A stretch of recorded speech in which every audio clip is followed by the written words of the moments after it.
कहानी की शुरुआत में हमें सातू हारुतो नाम के एक लड़के को दिखाया जाता है जो कि जंगल में एक बीटल को पकड़ रहा होता है। पर तभी उसके सामने एक बूढ़ा आदमी और एक लड़की आ जाती है जिन्हें देख के ये काफी हैरान हो जाता है। तभी वो लड़की सातू से उसका नाम पूछती है। वो अपना नाम बता देता है। ये लड़की फिर से अपना नाम बताती है। इसका नाम हिमेनो का आना होता है। हिमे सातू को कहती है कि जो कुछ भी अभी तुमने देखा प्लीज इस बारे में किसी को भी नहीं बताना। अगर तुम ऐसा करोगे तो मैं तुम्हारी जरूर से दोस्त बनूंगी। इसकी ये बात सुन के सातू कहता है कि ठीक है, मैं तुम्हारा दोस्त बनने के लिए तैयार हूँ। और इसके बाद ये दोनों हाथ मिला लेते हैं। हमें फिर कहानी कुछ साल बाद दिखाई जाती है जहाँ पे हम देखते हैं जो हारुतो है वो अब काफी बड़ा हो चुका है और वहीं पे जो हिमे है वो भी काफी बड़ी हो चुकी है। हिमे यहाँ पे हारुतो को उठाती है और उसके लिए खाना बनाती है। सातो हमें बताता है कि हिमे और वो दोनों काफी अच्छे दोस्त है बचपन से, पर उसके माँ बाप जो है वो उसके साथ नहीं रहते। हिमे अपने ग्रैंडपा के साथ रहती है और हिमे के बारे में इससे ज्यादा कुछ नहीं पता है। तभी हिमे कहती कि हारुतो तुम्हारे चेहरे पे कुछ लगा हुआ है और वो उसके चेहरे से चावल निकाल के यहाँ पे खा लेती है, जिसे देख के यहाँ पे हारुतो काफी शर्मा जाता है। ये दोनों फिर स्कूल की यहाँ निकलने लग जाते हैं जहाँ पे इसकी मुलाकात इसके ग्रैंडपा एल्बस्टर से होती है। ये दोनों फिर स्कूल की यहाँ निकल जाते हैं जहाँ इनकी बात से हमें पता चलता है कि हारुतो के जो फादर है वो यहाँ पे किसी काम से बाहर गए हुए हैं। वहीं पे हारुतो जो है वो यहाँ पे हिमे की रिंग्स देखता है। दरअसल हिमे ने इसे कहा होता है कि जब भी मैं बड़ी हो जाऊंगी तब मैं तुम्हें ये रिंग दूंगी, जिसके बाद हम दोनों शादी कर लेंगे। हिमे फिर सातो को कहती है कि मुझे पता है तुम इसे ही देखे जा रहे हो, पर मैं तुम्हें ये नहीं दे सकती क्योंकि ये मेरे लिए काफी इंपॉर्टेंट है। सातो फिर सोचता है कि लगता है चाइल्डहुड फ्रेंड की तरह मेरी भी ये चीजें अधूरी रह जाएंगी। फिर हम देखते हैं जो हिमे है उसे यहाँ पे फुल मार्क्स मिले होते हैं एग्जाम में। वहीं पे सातो के दोस्तों से कह रहे होते हैं कि तुम सचमुच काफी ज्यादा लकी हो, तुम्हारे पास एक फीमेल चाइल्डहुड फ्रेंड है। मेरे हिसाब से तुम्हें उसे अभी प्रपोज कर देना चाहिए, वरना तुम हमेशा के लिए फ्रेंड जोन में चले जाओगे। फिर सातो देखता है कि हिमे ने उसे यहाँ पे फेस्टिवल के लिए यहाँ पे बुलाया होता है, जिसके बाद हम शाम को देखते हैं जहाँ पे हिमे सातो से मिलने के लिए आती है और ये दोनों यहाँ पे फेस्टिवल में घूमने लग जाते हैं। तो यहाँ पे हिमे कहती कि कितना ज्यादा एक्साइटिंग है ना। सातो कहता है कि हाँ। इसके बाद ये से बताती कि तुम याद है जब हम बचपन में यहाँ पे आए थे तो हम दोनों खो गए थे, जिसके बाद तुमने कहा था कि तुम्हें डरने की कोई जरूरत नहीं है और तुमने मेरा पूरे मेले में हाथ पकड़ा था और मैं बिल्कुल भी नहीं डरी थी। उस टाइम तुम मेरे लिए एक सुपर हीरो जैसे थे। ये कहता है ऐसी कोई बात नहीं है। घूमते हुए फिर हिमे को यहाँ एक टॉय दिख जाता है तो वो सातो को उसे यहाँ जीतने के लिए कहती है। यहाँ पे सातो अपना पूरा अच्छा निशाना लग जाता है और फ्रेंड जोन से अलग होने के लिए कोशिश करता है और वो उसके लिए वो टॉय जीत लेता है। ये दोनों फिर पहाड़ी के यहाँ आ जाते हैं ताकि ये लोग फायरवर्क्स देख सके, पर तभी यहाँ पे सातो सोचता है कि ये बिल्कुल सही वक्त है कि वो हिमे को यहाँ पे प्रपोज कर दे। वो यहाँ पे इससे पहले हिमे को कुछ कहता है। हिमे उसे कहती कि मैं तुम्हें कुछ कहना चाहती हूँ। यहाँ पे ये सोचता है कि लगता है हिमे यहाँ पे उसे प्रपोज करने वाली है, पर हिमे उसे कहती कि दरअसल वो इस जगह से काफी ज्यादा दूर जा रहे हैं। यहाँ पे इसकी बात सुन के सातो उदास हो जाता है और इसे पूछता है कि आखिरकार तुम लोग कहाँ जाने वाले हो, हम फिर भी बात कर सकेंगे ना। ये से कहते कि नहीं, मैं अपने ग्रैंडपा के होमलैंड जा रही हूँ जो कि यहाँ से काफी ज्यादा दूर है। इसके बाद ये लोग घर आ जाते हैं और हिमे यहाँ पे सातो को गुड नाइट कह के अपने रूम में जाने लग जाती है। पर तभी यहाँ पे सातो से कहता है कि मुझे तुम्हें कुछ कहना है, पर हिमे कहती कि अभी कुछ मत कहो, मैं तुमसे कुछ नहीं सुनना चाहती, पर जो भी मैंने तुम्हारे साथ मेमोरीज बिताई है वो सचमुच काफी ज्यादा कीमती है मेरे लिए। ये फिर अपने रूम पे जाके सोचने लग जाता है कि मुझे लगा था कि मैं उसे अच्छे से जानता हूँ, पर असल में तो मैं उसे बिल्कुल भी नहीं जानता। तभी यहाँ पे इसे वही लाइट दिखती है जिससे यहाँ पे हिमे अपीयर हुई थी और ये उसी पहाड़ी की उसी हिस्से से आ रही होती है जहाँ पे इसने हिमे को पहली बार देखा था। ये उस लाइट की तरफ भागने लग जाता है। तभी यहाँ पे ये हिमे को देखता है और इसे कहता है कि हिमे मत जाओ, पर हिमे इसे कहती कि लगता है तुम्हें सब कुछ याद आ गया। ये सब देख के तो तुम समझ ही गए होंगे कि मैं दूसरी दुनिया से हूँ और मुझे दूसरी दुनिया में जाना पड़ेगा क्योंकि मैं शादी करने वाली हूँ। इसकी बात सुन के यहाँ पे हारुतो का जो दिल है वो टूट जाता है, पर वो सोचता है वो इतनी जल्दी से हिमे को नहीं छोड़ सकता और वो भी यहाँ पे उस लाइट में कूद जाता है हिमे का पीछा करते हुए। और जब उसकी आंखें खुलती है तो वो देखता है कि हिमे यहाँ पे एक प्रिंस के सामने खड़ी होती है और एक प्रिंस उनकी शादी करवा रहा होता है। तभी इनके सामने एक बड़ा सा मॉन्स्टर आ जाता है जिन्हें ये सब एब्स कह रहे होते हैं। उतने में यहाँ पे हिमे के दादाजी एल्बेस्टर कहते हैं कि मुझे लगा ही था कि ये लोग यहाँ पे हिमे के पीछे पड़े हुए हैं, हमें किसी भी हाल में हिमे को बचाना पड़ेगा। पर वो मॉन्स्टर इसके दादा के ऊपर हमला कर देता है तो इसके दादाजी हिमे को कहते हैं कि उस रिंग को यहाँ पे प्रिंस को दे दो ताकि उसकी पावर्स यूज करके वो यहाँ पे इस मॉन्स्टर को हरा सके। पर हिमे प्रिंस की जगह यहाँ पे सातो को देने का फैसला करती है और उसे यहाँ पे रिंग मिल जाता है, जिसके बाद यहाँ पे सातो के अंदर पावर्स आ जाती है और उसके बाद उसे एक स्वॉर्ड पकड़ा दिया जाता है ताकि वो इस एप्स मॉन्स्टर को हरा सके। सातो ऐसे ही करता है, वो अपनी पूरी ताकत का यूज करके इस मॉन्स्टर के ऊपर हमला कर देता है और ये मॉन्स्टर यहाँ पे मारा जाता है। पर इतनी ज्यादा पावर्स यूज करने के बाद सातो काफी थक चुका होता है, इसी वजह से वो बेहोश हो जाता है। इससे जब होश आता है तो ये यहाँ पे हीमे उसके साइड में होती है। वो इसे बताती है कि ये रॉयल कपल बेडरूम के यहाँ पे है। साथ ही साथ वो इसे ये भी बताती है कि इन दोनों ने किस शेयर किया और ये दोनों अब शादीशुदा है। सातो को लगता है हीमे उसे पसंद करती है, इसी वजह से ये रिंग उसने उसे दिया है। पर यहाँ पे हीमे से बताती है कि दरअसल वो किसी स्ट्रेंजर से शादी नहीं करना चाहती थी। इसी वजह से जब उसने एक फेमिलियर चेहरा उसके सामने देखा तो उसने यहाँ पे सातो को किस कर लिया ताकि वो इसे यहाँ रिंग दे सके। पर इनकी शादी किसी को पसंद नहीं आती। सभी लोग इसे कहते हैं कि ये शादी किंगडम ऑफ लाइट और एम्पायर को जोड़ने के लिए बनी थी।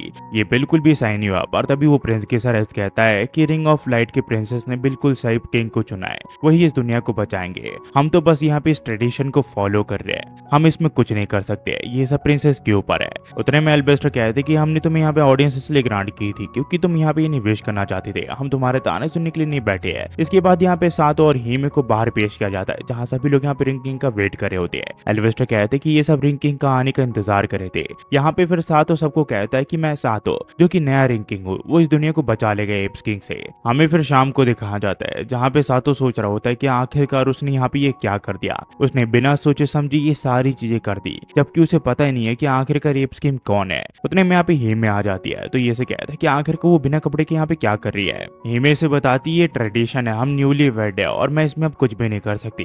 इसके बाद हीमे यहाँ पे इसके साइड में बैठ जाती है और इसे कहती कि सातो मुझे माफ कर दो, मेरी वजह से इन सारी चीजों से तुम्हें गुजरना पड़ रहा है, इसमें तुम्हारा कुछ भी रोल नहीं था, पर ये सब मेरी गलती है। ये इसे कहता है ऐसा कुछ भी नहीं है, वैसे भी हमारा समर ब्रेक चल रहा है, हम जो चाहे अभी वो कर सकते हैं और वैसे भी इसमें तुम्हें माफी मांगने की कोई जरूरत नहीं है। मैं यहाँ पे अपनी मर्जी से है और मैं चाहूँ तो यहाँ पे भी रह सकता हूँ। जो मॉन्स्टर थे वो यहाँ पे तुम्हारे रिंग के पीछे पड़े हुए और तुमने मुझे चुना रिंग किंग के तौर पर और इसी वजह से मुझे अभी हमेशा तुम्हारे साथ रहना पड़ेगा ताकि मैं तुम्हें प्रोटेक्ट कर सकूं। इसे फिर बचपन का वो पल याद आने लग जाता है जहाँ पे सभी लोग उसे बुली कर रहे होते हैं और सातो ने यहाँ पे सभी को यहाँ पे रोका था उसे बुली करने से। सातो फिर इसके साथ बातें करते करते गलती से इसके बलून्स को देख लेता है जिस वजह से हीमे दूसरी ओर मुड़ जाती है। तभी इस किंगडम की खतरे की घंटी सुनाई देती है और ये लोग बाहर चले जाते हैं। वहीं पे हमें यहाँ पे एप्स को दिखाया जाता है जो कि यहाँ पे इस किंगडम के ऊपर हमला कर चुके होते हैं और इनकी आबादी काफी ज्यादा होती है। फिर जब सातो बाहर आता है तो सभी लोग उसे बताते हैं कि काफी सारे एप्स जो है वो इस किंगडम के ऊपर हमला कर चुके हैं और इन्हें यहाँ पे रिंग किंग की मदद चाहिए ताकि वो इन सबको भगा सके। पर हीमे कहते हैं कि सातो को यहाँ पे लड़ना नहीं आता, आखिरकार वो इन सबको कैसे हराएगा। पर एलिवेस्टर उसे बताता है कि जब तक उसके पास लाइट ऑफ रिंग है वो यहाँ पे किसी को भी हरा सकता है। इसके बाद सातो को एक वेपन पकड़ा दिया जाता है और हीमे यहाँ पे जाने से पहले उसे किस कर लेती है ताकि वो यहाँ पे रिचार्ज हो सके। सातो यहाँ पे पूरी तरह रिचार्ज हो जाता है, वो यहाँ पे अपने वेपन को भी पूरी तरह रिचार्ज कर लेता है जिसके बाद ये बाहर चले जाता है। वही हमें बाहर दिखाया जाता है जहाँ पे एक मेड को यहाँ पे एप्स ने घेर लिया होता है और वो खतरे में होती है। पर तभी यहाँ पे सातो आ जाता है जो कि उस मॉन्स्टर को दो टुकड़ों में काट देता है और उस मेड को यहाँ से जाने के लिए कहता है। पर ये यहाँ पे एल्बेस्टर से पूछता है कि पिछली बार से मैं इस बार ज्यादा ताकतवर महसूस कर रहा हूँ। एल्बेस्टर से कहता है कि वो इसलिए क्योंकि तुमने प्रिंसेस के साथ यह किस शेयर किया है। दरअसल हस्बैंड वाइफ का जितना तगड़ा बॉन्ड होगा उतना ही तुम्हारे पास ताकत होगी। प्रिंसेस का काम ही यही है कि तुम्हें यहाँ पे ताकत प्रोवाइड करे जब तुम बैटल के यहाँ जा रहे हो। सातो फिर इनसे पूछता है कि मैंने सुना है वो सब आपको ग्रेट सेज बुला रहे थे। ये से कहता है कि मुझे वो बुलाने की कोई जरूरत नहीं है, मेरा नाम एल्बेस्टर है। तभी इनके सामने एक और एप्स आ जाता है जो कि दूसरे से बिल्कुल अलग दिख रहा होता है। तो एल्बेस्टर इसे बताता है कि ये एप्स किंग का नाइट है और ये नॉर्मल एप से काफी ताकतवर होते हैं। तो सातो कहता है कि चाहे जो हो जाए मैं इसे भी हरा दूंगा। एल्बेस्टर उसे रोकने की कोशिश करता है पर वो एप्स फिर यहाँ पे सातो के ऊपर हमला कर देता है जिस वजह से वो उसके सामने नहीं टिक पाता। ये एप से काफी ज्यादा ताकतवर होता है। एल्बेस्टर इसे कहते हैं कि सातो हमें यहाँ से अब जल्दी ही भागना पड़ेगा। ये लोग फिर भागने लग जाते हैं पर वो एप्स अभी भी इनका पीछा कर रहे होते हैं। यहाँ पे सातो कहता है कि मुझे लगा था कि मैं इतना ताकतवर हूँ कि मैं इन्हें हरा दूंगा, आखिरकार ये सब क्या हो रहा है। एल्बेस्टर से बताता है इस बारे में मैं तुम्हें बाद में बताऊंगा,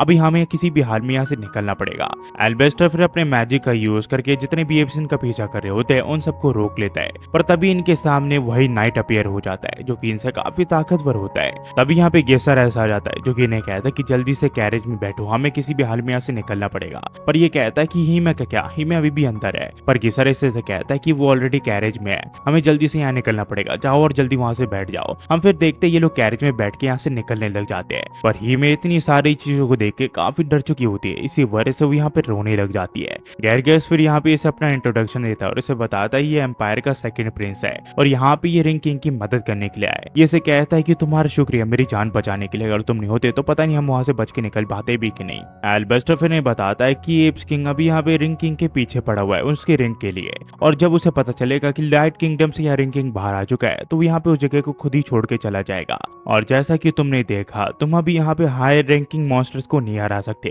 तो सातो कहता है कि आखिरकार मैं कैसे उन्हें हरा सकता हूँ, क्योंकि मैं ही हूँ जो इन्हें हरा सकता हूँ। एल्बेस्टर से बताता है कि उस चीज के लिए तुम्हें बाकी के और 4 रिंग्स को इकट्ठा करना पड़ेगा। ये इसे कहता है कि बाकी के 4 रिंग्स, आपका मतलब क्या है? यहाँ पे एल्बेस्टर से बताता है कि सातो ये तुम्हारे लिए डिफिकल्ट हो सकता है, पर सच्चाई ये है कि 4 और प्रिंसेस है जिनके पास रिंग्स है। तुम्हें उन सब से शादी करके उन सब की रिंग्स लेनी पड़ेगी, तभी तुम यहाँ पे एप्स किंग को हरा सकते हो। असली रिंग किंग होना यही कहलाता है। ये कहता है कि आखिरकार आप ये सब क्या कर रहे हो? ये से कहता है कि अंदर ही अंदर मुझे पता है तुम काफी ज्यादा एक्साइट हो रहे हो, पर सातो कहता है ऐसा कुछ भी नहीं है, मैं बिल्कुल भी एक्साइटेड नहीं हूँ। इसके बाद ये लोग एक होटल के यहाँ पे आ जाते हैं जहाँ पे सभी लोग अपने लिए अलग कमरा बुक करते हैं, पर सातो और हीमे के लिए ये लोग यहाँ पे एक कपल बेडरूम बुक करते हैं। और इसके बाद एल्बेस्टर सिंपल शब्दों में यहाँ पे इन्हें एप्स किंग और रिंग किंग की कहानी बताने लग जाते हैं। काफी समय पहले इस दुनिया में यहाँ पे अंधेरा हुआ करता था और एप्स किंग यहाँ पे राज किया करता था, पर एक दिन यहाँ पे रिंग किंग अपीयर हुआ डार्कनेस को हराने के लिए। उसके पास टोटल 5 रिंग्स थे, light, fire, water, wind and earth, जिनकी मदद से उसने यहाँ पे एप्स किंग को हरा दिया।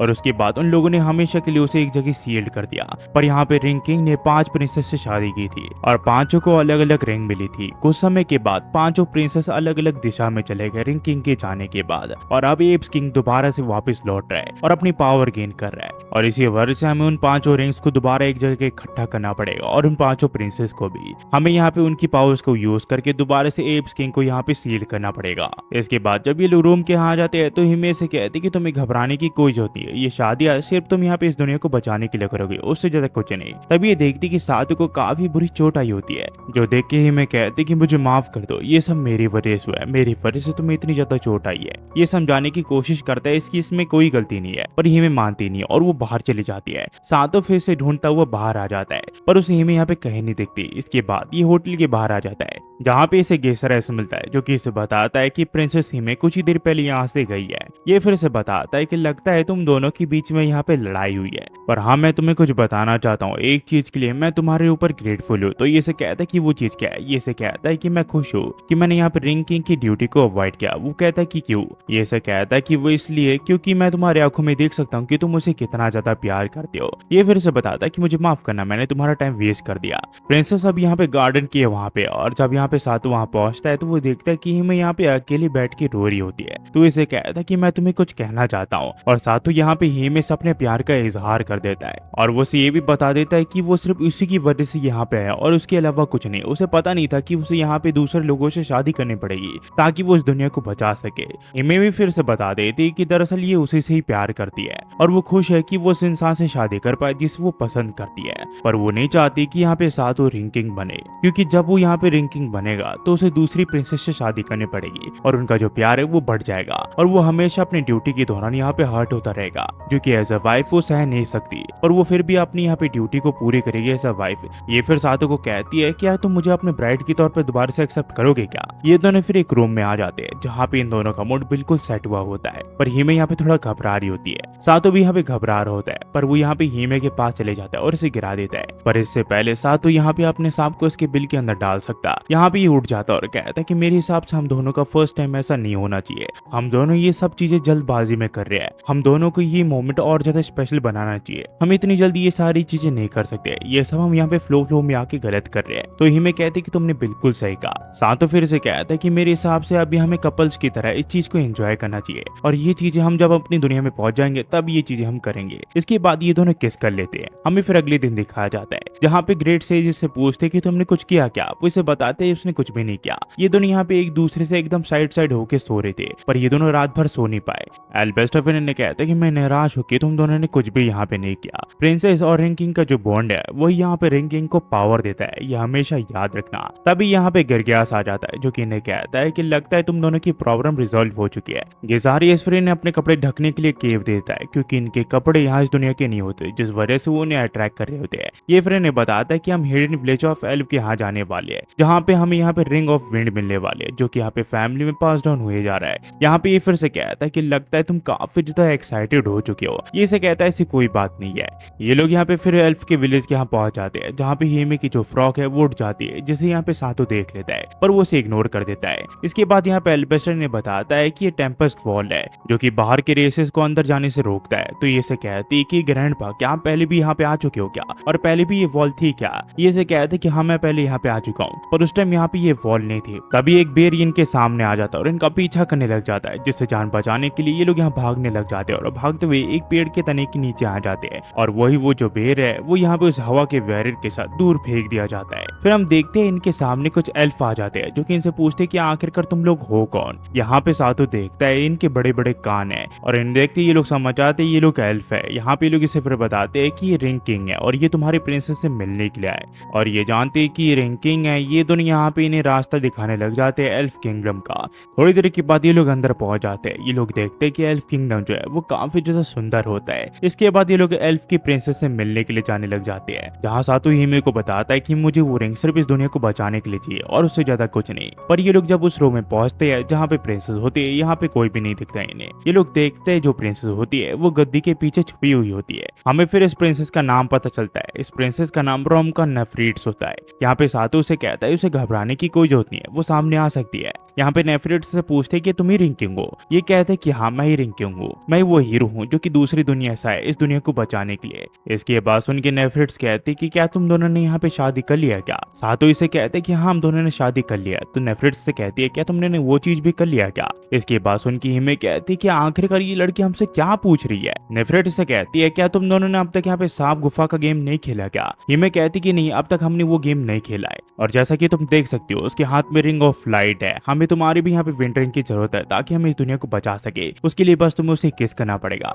इसके बाद सुन के नेफ्रीट्स कहती कि तुम दोनों ने एक दूसरे के होठ से होठ मिलाया, ऐसा मैं नहीं कर सकती। इसके बाद नेफ्रीट्स यहाँ से भाग जाती है, और ये देख के ये लोग सोच में पड़ जाते हैं कि आखिरकार प्रिंसेस अचानक से यहाँ से क्यों भाग गई। इन्हें कुछ समझ नहीं आ रहा होता। उतने में यहाँ पे एक आदमी आ जाता है जो कि इन्हें कहता है कि उससे रिंग लेना काफी मुश्किल होने वाला है। ये इसे कहता है कि आखिरकार तुम कौन हो। यहाँ पे इसे बताता है कि दरअसल मैं नेफ्रीट्स का भाई और इस किंगडम के पहले राजा का बेटा हूँ। मेरा नाम यहाँ पे रोम का जेड है, और मेरे हिसाब से तुम यहाँ पे न्यू फेमस रिंग किंग होंगे। ये कहते कि हाँ मैं वही हूँ। ये कहते यहाँ पे सभी लोग इसे घेर लेते और ये लोग पूछते कि आखिरकार तुम सब ये क्या कर रहे हो। यहाँ पे जेडी ने कहता है कि हम उसे यहाँ पे कस्टडी में ले रहे कुछ समय के लिए, वहीं पे आप लोग जो है वो कुछ समय के लिए यहाँ पे रेस्ट ले सकते हो एज अ गेस्ट। हमें उसे कुछ पूछताछ करनी है, उसके बाद हम उसे छोड़ देंगे। इसके बाद ये लोग यहाँ पे सातो को एक जगह बंद कर देते हैं। सातो इनसे पूछते हैं कि आखिरकार मैंने क्या क्या है। ये इसे बताता है कि मेरी छोटी बहन नेफ्रीट्स जो है उससे मैं काफी ज्यादा प्यार करता हूँ, और उसकी अब तक शादी की उम्र नहीं हुई है। उसके लिए तुम्हें इंतजार करना पड़ेगा। सातो कहता है कि कितने साल मुझे इंतजार करना पड़ेगा। ये इसे कहता है कि कम से कम तुम्हें 80 साल इंतजार करना पड़ेगा, जिसके बाद उसकी उम्र हो जाएगी शादी के लायक।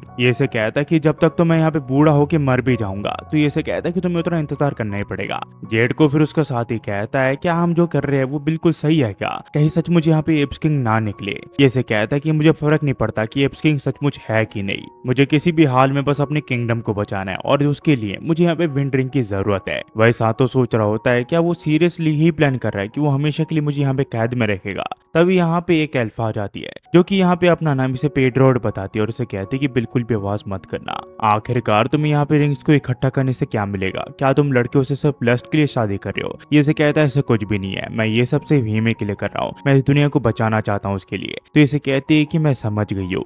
इसके बाद ये इसके लिए एक सीक्रेट पैसेज खोल लेती है और कहती है कि मैं तुम्हारे पर भरोसा कर रही हूँ, क्योंकि मुझे पता है कि रिंग किंग ही है जो यहाँ पे एप्स किंग को हरा सकता है। पेरिडोट फिर इसे यहाँ पे विंड टेम्पल के यहाँ ले आती है। ये इससे पूछता है कि आखिरकार ये लोग कहाँ पे है। तभी ये देखता है कि यहाँ पे विंड रिंग होती है जो कि स्टैचूज के हाथों में होती है। पेरिडोट इसे बताती है कि ये वही रिंग है जिसे यहाँ पे नेफ्रेट इनहार्ट करने वाली है। तब यहाँ पे इन्हें किसी के आने की यहाँ आवाज आने लग जाती है, तो ये लोग एक जगह जाके छिप जाते हैं। और ये और कौन नहीं, ये नेफ्रिट्स होती है जो कि अपने माँ बाप के यहाँ पे प्रे करने के लिए आई होती है। वो यहाँ पे अपने माँ बाप को कहती है कि बाहर की दुनिया वाले रिंग किंग मुझे यहाँ से लेने के लिए आए, पर मैं आपके प्रॉमिस के अनुसार यहाँ से कहीं भी नहीं जाऊंगी। तभी यहाँ पे सातो पूछता है कि आखिरकार वो अपने पेरेंट्स के स्टैचू को प्रे क्यों कर रही है। रेडियो से बताते कि दरअसल ये उनकी असली बॉडी है, उनके हार्ट तो बंद हो चुके हैं पर उनकी बॉडी यहाँ पे पेट्रीफाइड हो चुकी है। वो दोनों ही यहाँ पे असली एल्फ किंग एंड क्वीन है जिनके पास यहाँ पे विंड रिंग थे पहले। तभी यहाँ पे नेफ्रिट को इनकी आवाज आ जाती है। तो नेफ्रिट यहाँ पे आवाज लगाते हुए पूछती है कि आखिरकार ये कौन है। मुझे पता है कि उसके पीछे एक किटन है,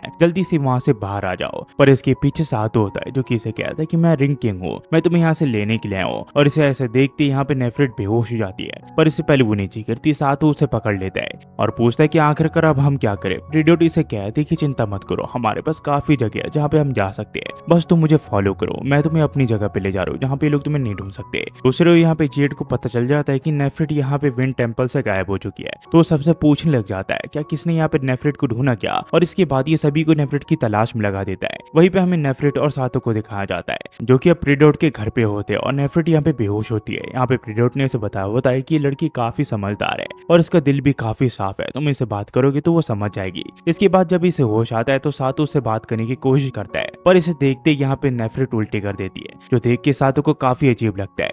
वही दूसरे और यहाँ पे जेड को पता चल जाता है कि नेफ्रिट को गायब करने के पीछे सातू का हाथ है, जिसके बाद वो काफी गुस्सा हो जाता है। तभी यहाँ पे प्रीडेटर आ जाती है जो कि इसे बताती है कि रिंग किंग जो है वो यहाँ पे रिंग ऑफ विंड की प्रिंसेस के साथ यहाँ से जा चुका है। तुम्हारी छोटी बहन उस आदमी से प्यार करती है, इसी वजह से वो उसके साथ चलेगी। क्या उसने तुम्हें कभी कहा कि वो तुमसे सबसे ज्यादा प्यार करती है? कभी नहीं। और इस चीज को आप एक्सेप्ट कर लो कि तुम्हारी बहन तुम्हें छोड़ के जा चुकी है। पर जेड इस चीज के लिए मान नहीं रहा होता है, तो ये कहती है कि ये प्रिंसेस की डेस्टिनी है, एक न एक दिन उसे यहाँ पे रिंग को इनहर्ट करना ही पड़ेगा। तो जेड इसे कहता है कि रिंग अभी भी मेरे माँ बाप के हाथों में है, मुझे नेफ्रिट की कोई जरूरत नहीं है इस जगह को प्रोटेक्ट करने के लिए जब तक वो रिंग मेरे पास है। मुझे यकीन है कि रिंग किंग और मेरी बहन तुम्हारे ही घर के यहाँ पे होंगे, मैं भी वहाँ की तलाशी लेने वाला हूँ। वही हम देखते हैं नेफ्रिट्स को जो कि कह रही होती है कि मुझे विश्वास नहीं हो रहा मैंने रिंग किंग के ऊपर उल्टी कर दी। इसके बाद ये से कहता है कि आखिरकार तुम मुझसे इतनी ज्यादा डर क्यों रही थी।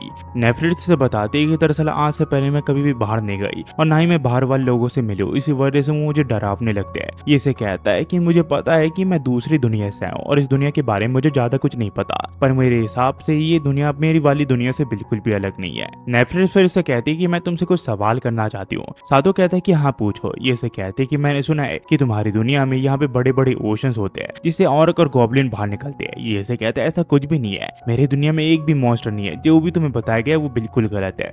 मेरी दुनिया तो इससे बिल्कुल अलग है, वो एकदम शांति भरी जगह है। तुम्हारी बातों से तो लगता है कि तुम मेरी दुनिया में काफी ज्यादा इंटरेस्टेड हो। नेफ्रिट कहती कि हाँ तुम ऐसे ही कुछ समझ सकते हो। सातों फिर से बताता है कि तुम जैसे लोगों को हमारे यहाँ पे शट इन प्रिंसेस कहा जाता है। इससे कहती है कि मुझे पता है कि दूसरे लोग मुझे इसी नाम से बुलाते हैं। मुझे बाहर की दुनिया के बारे में सिर्फ उतना ही पता है जितना मैंने एल्डर की बुक में पढ़ा है जो कि मुझे वो दिया करती थी।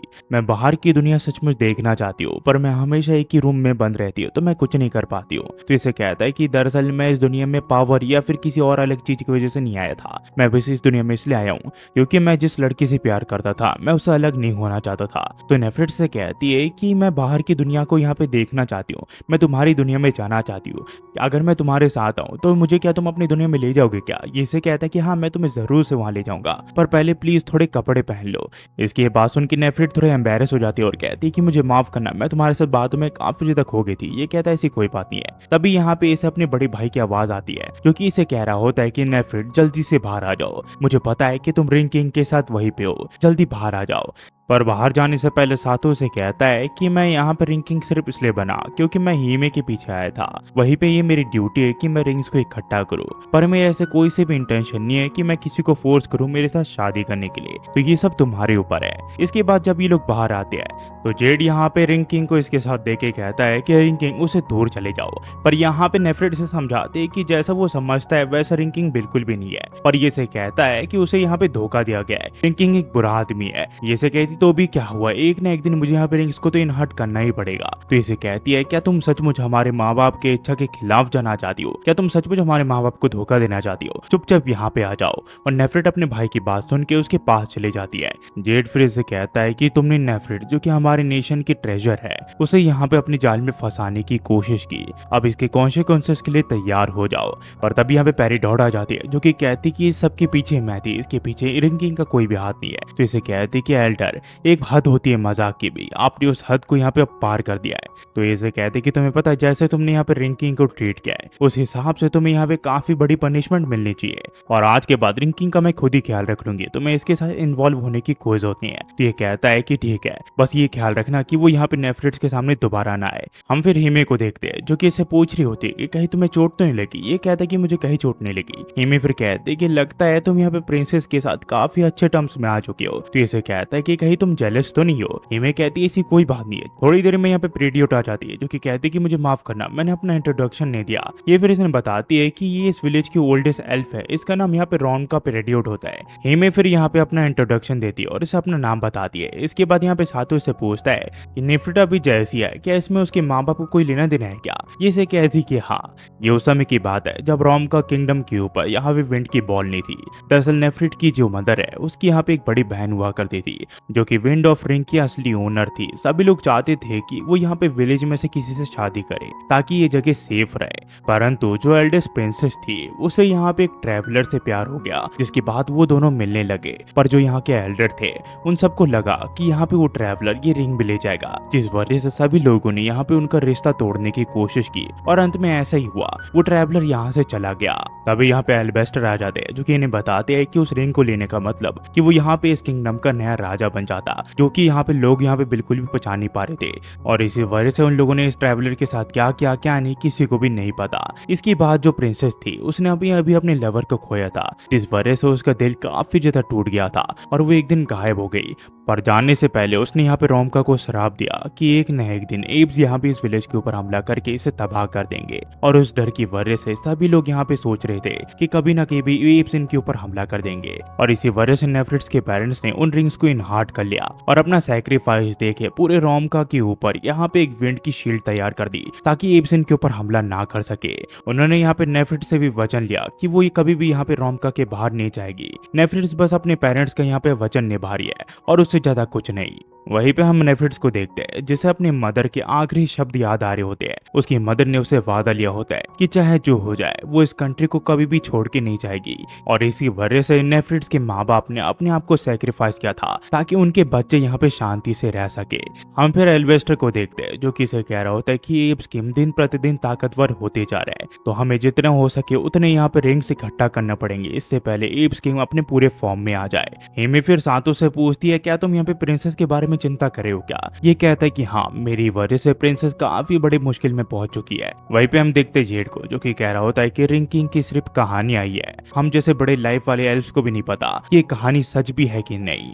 तभी यहाँ पे इसका खबरें आ जाता है जो कि इसे बताता है कि एब्स मॉन्स्टर जो है वो यहाँ पे विंड बॉल को पार करके इनके कंट्री के अंदर घुस चुकी है। इसकी ये बात सुन के ये पूरी तरह हैरान हो जाता है और कहता है कि ये कैसे हो सकता है। वही हमें बाहर यहाँ पे एब्स किंग के नाइट को दिखाया जाता है जो कि यहाँ पे अपनी ताकत की मदद से इस विंड बॉल को तोड़ चुका होता है और जितने एब्स होते हैं वो इनके कंट्री के अंदर घुस रहे होते हैं। वही जेड को यकीन नहीं हो रहा होता कि यहाँ पे उस बैरियर को तोड़ा भी जा सकता है जो कि इसके माँ बाप ने लगाया होता है। सीन फिर सातों और बाकी लोगों के यहाँ पे जाता है जो कि यहाँ से अब जा ही रहे होते हैं, पर तभी सातों देखता है कि यहाँ पे जितने एब्स होते हैं वो इस वॉल को तोड़ के अंदर घुस जाते हैं। और ये देखते ये लोग कहते हैं कि हमें किसी भी हाल में उस रिंग को प्रोटेक्ट करना पड़ेगा और साथ ही साथ इस किंगडम को भी। वही हमें किंगडम के अंदर दिखाया जाता है जहाँ पे एब्स आम लोगों के ऊपर हमला कर रहे होते हैं और उन्हें मार रहे होते हैं। वही हमें नेफ्रिट्स के यहाँ दिखाया जाता है जहाँ पे यहाँ पे पेड्रियोट उसे बता रही होती है कि मॉन्स्टर यहाँ पे बैरियर को तोड़ के अंदर आ चुके हैं। तो नेफ्रिट कहते कि मेरा भाई जरूर से उनका कुछ ना कुछ कर देगा, तुम्हें चिंता करने की कोई जरूरत नहीं है। मैंने अपने माँ बाप को वादा किया था कि मैं इस जगह से कभी भी बाहर नहीं निकलूंगी। तो एल्डर से कहती कि अगर तुम ऐसे ही फील करती हो तो अपने आप को भी स्टोन में बदल लो ताकि तुम इस किंगडम को बचा सको। वहीं पे हमें विंड टेंपल के यहाँ दिखाया जाता है जहाँ पे हम एब्स नाइट को देखते हैं जो कि यहाँ पे उस रिंग को लेने के लिए आ चुका होता है। तभी यहाँ पे जेड आ जाता है जो कि कहता है क्या तुम उस रिंग को निकाल के यहाँ पे तबाही मचाना चाहती हो, मैं ऐसा बिल्कुल भी होने नहीं दूंगा। जेड फिर यहाँ पे एब्स नाइट के ऊपर हमला कर देता है, पर ये एब्स नाइट इसे काफी ज्यादा ताकतवर होता है जिस वजह से सिर्फ एब्स नाइट की एक हमले से जेड यहाँ पे धाराशायी हो जाता है। वो कहता है कि चाहे जो हो जाए मैं अपने किंगडम को बचा के रहूंगा। और तभी हम देखते हैं यहाँ पे एल्बेस्टर और बाकी लोग आ जाते हैं जो कि कहते कि लगता है हम बिल्कुल सही वक्त पे आए हैं। यहाँ पे जेड इनसे पूछता है कि तुम लोग वापिस क्यों आए, मुझे लगा तो तुम यहाँ से चले गए हो। सातों उसे कहता है कि मैं यहाँ पे सिर्फ नेफ्रिट की वजह से आया हूँ, मैं उसकी कंट्री को उसके सामने तबाह होते हुए नहीं देख सकता। मैं पिछली बार तो यहाँ कुछ नहीं कर पाया था, पर इस बार मैं इसे हरा के रहूंगा। इसके बाद यहाँ पे गर्गियस से कहता है कि अगर तुम हार गए तो इस दुनिया का कोई सा भी फ्यूचर नहीं है, तुम्हें याद है ना? ये कहता है कि हाँ। इसके बाद यहाँ पे सातो इस एप्स के ऊपर हमला कर देता है, पर ये एप्स नाइट इससे काफी ताकतवर होता है। सातो इसका मुकाबला नहीं कर पा रहा होता। वो सोचता है कि आखिरकार मैं इससे कैसे जीतूंगा। सातो काफी बार यहाँ पे इस एप्स नाइट को हराने की कोशिश करता है, पर उसका हर एक हमला बेकार जा रहा होता है। तो यहाँ पे तभी यहाँ पे हिमे अपने रिंग को देखते हैं और कहती है कि लगता है मेरी ताकत काफी नहीं है। इसके बाद यहाँ पे नेफ्रिट्स को बुलाने के लिए चली जाती है ताकि वो उसके रिंग की ताकत यूज करके इस एप्स को हरा सके। ये फिर नेफ्रिट से बात करने के लिए आ जाती है और उसे बाहर निकलने के लिए कहती है। दूसरी ओर एल्बेस्टर सातो को कह रहा होता है कि मेरे हिसाब से अभी हमें पीछे हट जाना चाहिए, पर तभी यहाँ पे एल्डर आ जाती है जो कि इन्हें बताती है कि जो हिमे है वो यहाँ पे नेफ्रिट को बुलाने के लिए गई है ताकि उनके रिंग्स का यूज करके यहाँ पे इस एप्स को हरा सके। वही हमें हिमे को दिखाया जाता है जो कि यहाँ पे नेफ्रिट को कह रही होती है कि प्लीज यहाँ पे सातो से शादी कर लो, पर वो इस चीज के लिए नहीं मान रही होती है। हिमे कहती है कि अगर मैं तुमसे शांति से बात करूँ तो तुम शायद मान जाओगी। सभी लोग अपने जान को जोखिम में डालकर इस किंगडम को बचाने की कोशिश कर रही है। यहाँ पे इसे कहती है मैं कुछ भी नहीं कर सकती, मैं अपने माँ बाप की इच्छाओं के खिलाफ नहीं जा सकती। हिमे से कहती कि जो भी प्रिंसेस यहाँ पे रिंग को होल्ड करती है ये उनकी रिस्पॉन्सिबिलिटी है कि वो रिंग किंग को अपनी ताकत दे ताकि वो एप से यहाँ पे लड़ सके। वो यहाँ पे उस एप से लड़ रहा है ताकि वो तुम्हारे घर को बचा सके। मुझे पता है सातो काफी अजीब आदमी है, पर वो सचमुच काफी अच्छा इंसान है। ये से कहते हैं कि वो सचमुच यहाँ पे हमारे किंगडम को बचाने के लिए लड़ रहा है। ये कहते कि हाँ। इसके बाद हम देखते हैं ये दोनों एक हथौड़ी को लेके यहाँ पे विंड टेम्पल के यहाँ आ जाते हैं। यहाँ पे इसका भाई से पूछता है कि आखिरकार वो क्या करी है, पर ये दोनों मिलके यहाँ पे इसके माँ बाप की स्टैचू जो है वो उसे तोड़ देते हैं और उसी के साथ जो विंड वॉल होती है वो पूरी तरह यहाँ पे डिस्ट्रॉय हो जाती है। नेफ्रिट फिर यहाँ पे सातो को किस कर लेती है और उसके साथ उन दोनों की शादी कंप्लीट हो जाती है और सातो के पास एक नई रिंग आ जाती है।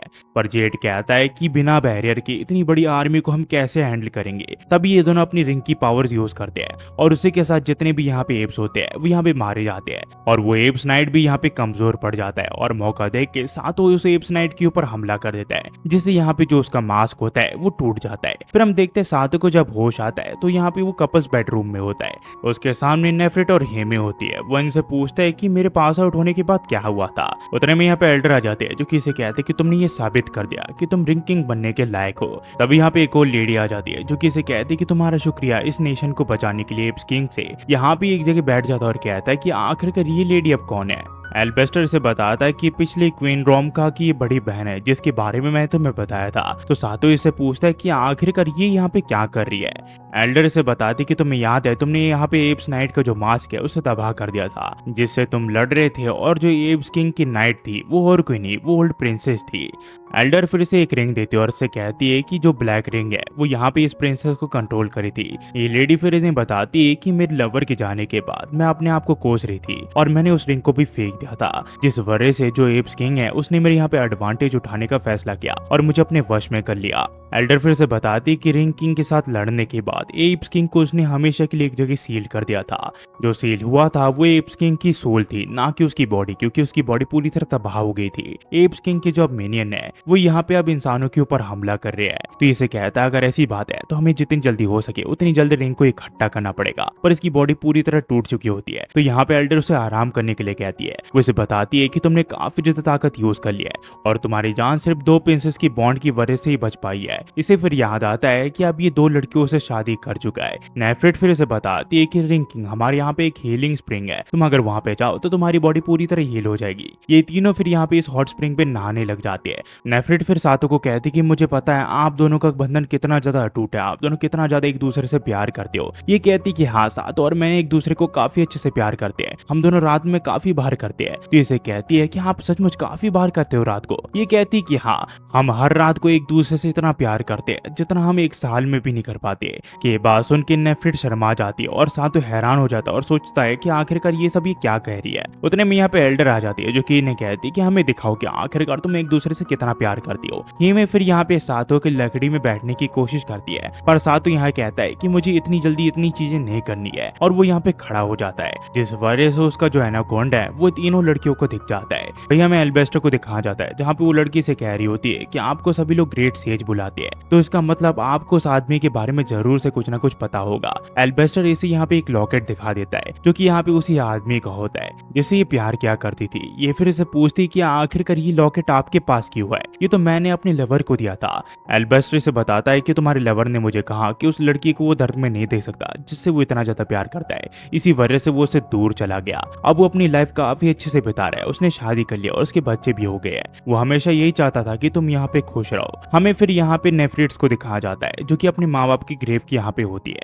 वो यहाँ पे अपने माँ बाप से अलविदा ले रही होती है, तभी यहाँ पे जेट आ जाता है जिससे ये परमिशन ले लेती है सातो के साथ जाने के लिए, और जेट भी इस चीज के लिए मान जाता है। नेफ्रिट्स फिर सातो के यहाँ पे आ जाती है, वो उसे कहती कि वो उसके साथ जाना चाहती है। सातो कहता तुम श्योर हो ना? ये कहती कि हाँ। नेफ्रिट फिर इसे कहती कि एक ना एक दिन मैं तुम्हारी भी दुनिया में जाना चाहूंगी, जैसे कि तुमने मुझे प्रॉमिस किया था, तो मुझे अपनी दुनिया में ले जाओगी ना? सातो कहता है कि हाँ क्यों नहीं। हिमेश से पूछती है क्या तुमने सचमुच उससे ऐसा वादा किया था क्या? ये कहता है कि हाँ मैंने ये गलती से कह दिया था।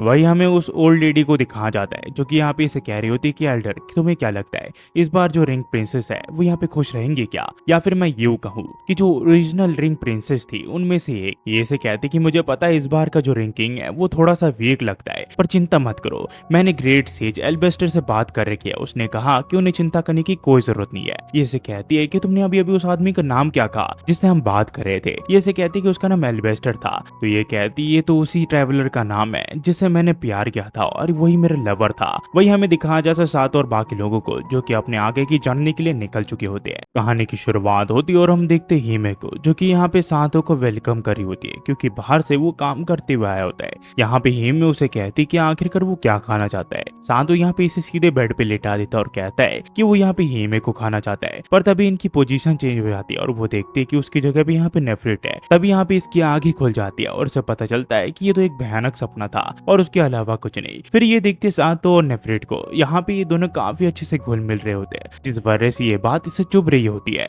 वहीं पे गिसरस एल्बेस्टर को कह रहा होता है कि मेरे हिसाब से इसके बाद हमें यहाँ पे लैंड ऑफ वाटर में जाना चाहिए। वही में यहाँ पे नेफ्रिट और यहाँ पे हारुतो को देख रही होती है। ये दोनों काफी करीब आ चुके होते हैं और हारुतो यहाँ पे इसका काफी ख्याल रख रहा होता है। तो हिमे सोच रही होती है कि जब से यहाँ पे नेफ्रिट आई है हारुतो इसके ऊपर ध्यान ही नहीं दे रहा, वो यहाँ पे नेफ्रिट के ऊपर ही ध्यान दे रहा है। तो हिमे यहाँ पे हारुतो को कहती है कि आखिरकार इतने आगे कौन जाता है, वो कोई बच्ची नहीं है जिसने यहाँ पे खाना गिरा दिया है। यहाँ भी इसे कहता है कि हिमे आखिरकार तुम्हारी प्रॉब्लम क्या है। हिमे इसकी बात सुन के यहाँ पे गुस्सा हो जाती है और यहाँ से जाने लग जाती है, पर तभी सातु इसका हाथ पकड़ लेता है और इसे कहता है कि आखिरकार उसे हुआ क्या है, आखिरकार वो उसे दूर क्यों भाग रही है। तभी लोग देखते हैं इनके सामने यहाँ पे चलता फिरता घर आ जाता है, जो देख के ये दोनों काफी हैरान हो जाते हैं। हारू तो यहाँ पे कहता है ये तो एक मूविंग टाउन जैसा है। तभी यहाँ पे एल्बेस्टर कहता है कि मुझे लगा नहीं था कि मैं इस जगह को ऐसे देख पाऊंगा। ये कहता है कि आपका मतलब क्या है। ये इसे बताता है कि ये लैंड ऑफ फायर निडागिता है। इस जगह को लोग एक और नाम से बुलाते हैं जो कि नेशन ऑफ वंडरिंग नाइट, जहाँ पे कैट पीपल रहते हैं। ये ने कहता है कि हमें जल्दी से इसके ऊपर चढ़ना पड़ेगा क्योंकि हमें यहाँ के प्रिंसेस रिंग ऑफ फायर किसी भी हाल में लेना है। जल्दी करो और उसके ऊपर चढ़ जाओ। पर इसे देखिए यहाँ पे नेफ्रिट काफी घबरा चुकी होती है। वो इसे कहती कि हम दोनों का सफर यही तक था प्रिंस, अब तुम यहाँ से जा सकते हो। हम यहाँ से अलग अलग हो जाए तो ही उसमें फायदा है, मैं इसके ऊपर नहीं चढ़ सकती। साथो कहता है घबराओ मत, मैं तुम्हें अपने साथ ले जाऊंगा। पर तभी ही मैं कहती कि नहीं, नेफ्रिट को मैं अपने साथ ले जाऊंगी। इसके बाद ये लोग एक एक करके ऊपर चढ़ने लग जाते हैं। पर साथो कहता है कि तुम्हारा पीछे कुछ दिख रहा है। वो कहते कि मेरे पीछे कुछ भी मत देखो। ये सब फिर ऊपर चढ़ जाते हैं जहाँ पे लोग देखते हैं यहाँ पे अलग ही दुनिया बसी होती है। और इसे देख के नेफ्रिट इस जगह के बारे में इन सभी को बताने लग जाती है क्योंकि इस जगह के बारे में इसने यहाँ पे बुक में पढ़ा हुआ था। तो एल्बेस्टर कहता है कि लगता है तुम्हें इस जगह के बारे में काफी इन्फॉर्मेशन है। अब चलो हमारा मिशन शुरू करते हैं। सबसे पहले हम यहाँ पे रिंग की प्रिंसेस के पास जाएंगे और उसे सारी सिचुएशन बताएंगे और उसे रिंग लेंगे। पर तभी ये लोग देखते हैं कि यहाँ पे हीमे और नेफ्रिट गायब हो चुकी होती है। वही नेफ्रिट देखती है कि उसने गलती से हीमे का हाथ पकड़ लिया था साथों की जगह और ये दोनों यहाँ पे अब गुम हो चुके हैं। नेफ्रिट यहाँ पे काफी घबरा जाती है और चिल्लाने लग जाती है और वो कहती है कि आखिरकार हम वापस कैसे जाएंगे और दूसरों से कैसे मिलेंगे। हिमे कहती है कि तुम्हें चिंता करने की कोई जरूरत नहीं है, मैं तुम्हारे साथ हूँ। तब यहाँ पे हिमे देखती है कि यहाँ पे काफी डेमी ह्यूमंस होते हैं। तो वो कहते हैं कि वो कितनी ज्यादा क्यूट है ना। उन्हें देख के तो लग रहा है कि उन्होंने यहाँ पे बिल्ली के नकली कान पहन रखे हैं। सचमुच वो काफी क्यूट दिखते हैं। ये कहती है कि आखिरकार तुम एंशिएंट वॉरियर्स के बारे में ऐसा कैसे कह सकती हो, उसकी जगह मेरे कान को देखो, एल्फ के कान भी काफी क्यूट होते हैं। ये कहती कि हाँ तुम उससे ज्यादा क्यूट हो। ये लड़कियां फिर इनसे पूछती कि उन्हें क्या हुआ है। हिमे ने बताते कि दरअसल हम अपने दोस्तों से अलग हो चुके हैं। तो ये लड़कियां इन्हें कहती कि तुम्हें एरिना के यहाँ पे जाना चाहिए, तुम्हारे दोस्त जरूर से वहीं पे होंगे। ये फिर इसका शुक्र करते वहाँ पे चले जाती है। वो यहाँ पे सातों परेशान हो चुका होता है कि आखिरकार वो लेकिन लड़कियों को कहाँ ढूंढेंगे। पर जब ये अंदर जाता है तो यहाँ पे सभी बिल्लियां इसे ही ताड़ रही होती है और सातों को काफी अजीब लग रहा होता है। पर यहाँ गिसर ऐसे से बताता है कि कैट पीपल सिर्फ उन्हें ही देखते हैं जिन्हें वो यहाँ पे ताकतवर लगती है। तो इसे कहता है कि सचमुच मैं काफी ज्यादा ताकतवर हूँ क्योंकि मैं रिंग किंग हूँ। और ये लड़की यहाँ पे गिसर के पास चली जाती है और सातों समझ जाता है ये लड़की यहाँ पे गिसर को देख रही थी ना कि उसको। गिसर ऐसे समझाता है कि सातों इनसे काफी ज्यादा ताकतवर है। गिसर फिर इनसे पूछता है कि हम तुम्हारी नेशन की प्रिंसेस से मिलना चाहते हैं, क्या तुम हमें बता सकते हो कि तुम्हारी प्रिंसेस कहाँ मिलेगी। तो लोग कहते हैं कि एक और बंदा जो कि अभी प्रिंसेस के पीछे पड़ा हुआ है वही हमें हीमे और नेफ्रिट्स को दिखाया जाता है जो कि अरीना के पास बैठ के यहाँ पे खाना खा रही होती है। तो नेफ्रिट्स से कहती है कि मुझे माफ कर दो, मुझे पता है कि सातों जब भी मेरे पास आता है आप यहाँ पे जेलस हो जाती हो। हीमे कहती है ऐसी कोई बात नहीं है, तुम खामा खा यहाँ पे चिंता कर रही हो, मैं बिल्कुल भी जेलस नहीं होती। तो नेफ्रिट कहती है कि आप सचमुच जेलस नहीं होती। ये से कहती है कि मैं थोड़ी बहुत तो होती हूँ क्योंकि मैं उससे प्यार करती हूँ और मैं उसे दूसरी लड़की के साथ नहीं देख सकती। तो नेफ्रिट कहती है कि सचमुच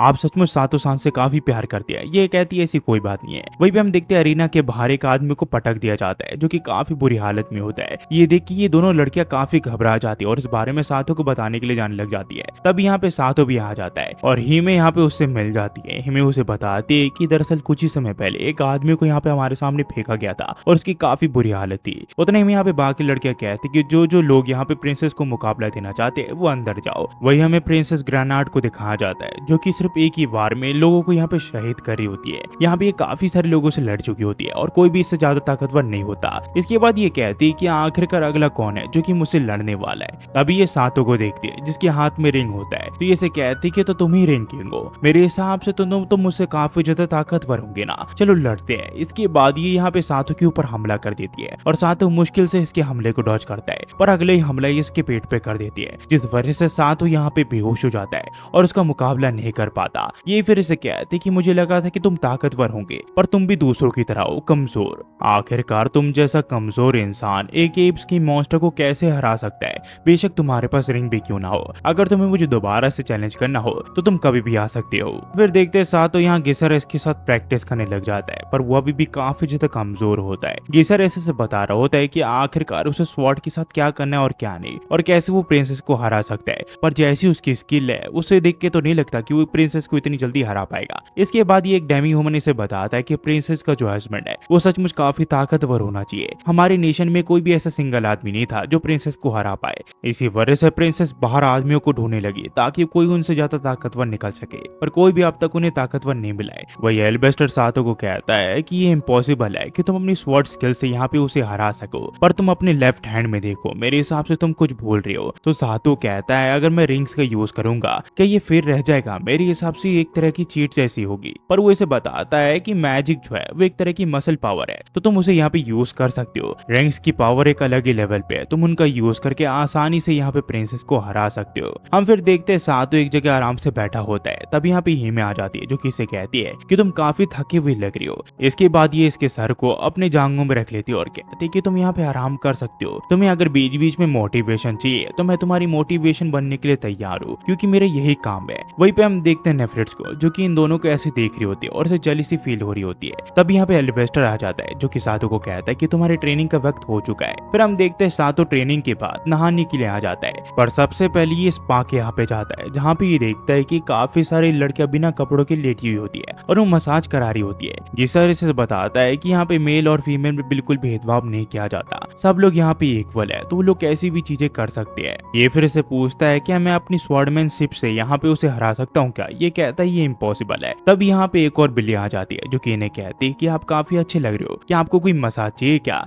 इसके बाद सुन के सातों थोड़ा एक्साइटेड हो जाता है और इस चीज के लिए हाँ कर देता है पर इसकी मसाज को यहाँ पे आदमी करने के लिए आ जाता है जो देख के यहाँ पे सातों काफी घबरा जाता है। कुछ ही देर में यहाँ पे ग्रानाट आ जाती है जिसे देख के सभी लोग खड़े हो जाते हैं और ग्रानाट यहाँ पे सातों को कहती है कि जल्दी करो और मेरे पीठ की मसाज करो। सातों कहते हैं ये काम मैंने पहले कभी किया नहीं है। ये से कहते हैं कि मुझे कोई फर्क नहीं पड़ता, जल्दी करो और मेरी पीठ की मसाज करो, मुझे यहाँ पे काफी दर्द हो रहा है। ये फिर से कहती है कि ज्यादातर लोग यहाँ पे कुछ नहीं सिर्फ यहाँ पे ग्लो कटोरी लेने के लिए आए ताकि वो मुझसे जीत सके, और जो रिंग प्रिंसेस का काम होता है वो यहाँ पर रिंग किंग को सर्व करना होता है। सातो इससे पूछते तुम कहना क्या चाहती हो। ये इसे कहती है कि मैं बुरा नहीं मानूंगी कि अगली बार अगर मैं जानबूझ के हार जाऊं तुमसे। तो ये इसे कहते है ये तो चीटिंग की तरह होगी। ये कहता है कि हाँ, पर दूसरे के सामने हमारी इज्जत बचाने के लिए हमें ये करना ही पड़ेगा ताकि मैं तुम्हें रिंग दे सकूं, और जैसे ही मैं तुम्हें रिंग दूंगी तुम मेरे हस्बैंड बन जाओगे और उसके बाद मैं तुम्हें सर्व कर सकती हूँ। तुमने ऑलरेडी 2 रिंग पहन रखे हैं, इसी वजह से मैं बता सकती हूँ कि तुम इन्हें पहनने के लायक हो। इसी वजह से मैं तुम्हें ज्यादा कुछ नहीं कहूंगी, मैं अपना बेस्ट दूंगी अपने पार्ट से, तुम अपना बेस्ट देना अपनी तरफ से। सातो कहता है कि मैं यहाँ पे कॉम्प्रोमाइज करने के लिए नहीं आया, मैं तुमसे यहाँ पे सच में लड़ने के लिए आऊंगा और मैं तुम्हें हराऊंगा। ये से कहते कि ठीक है, तुम अपनी बेस्ट देने की कोशिश करना और मुझे हरा देना अगर तुम्हारे अंदर हिम्मत है तो। फिर हम देखते हैं सातो यहाँ पे प्रैक्टिस करने लग जाता है ताकि वो ताकतवर बन सके।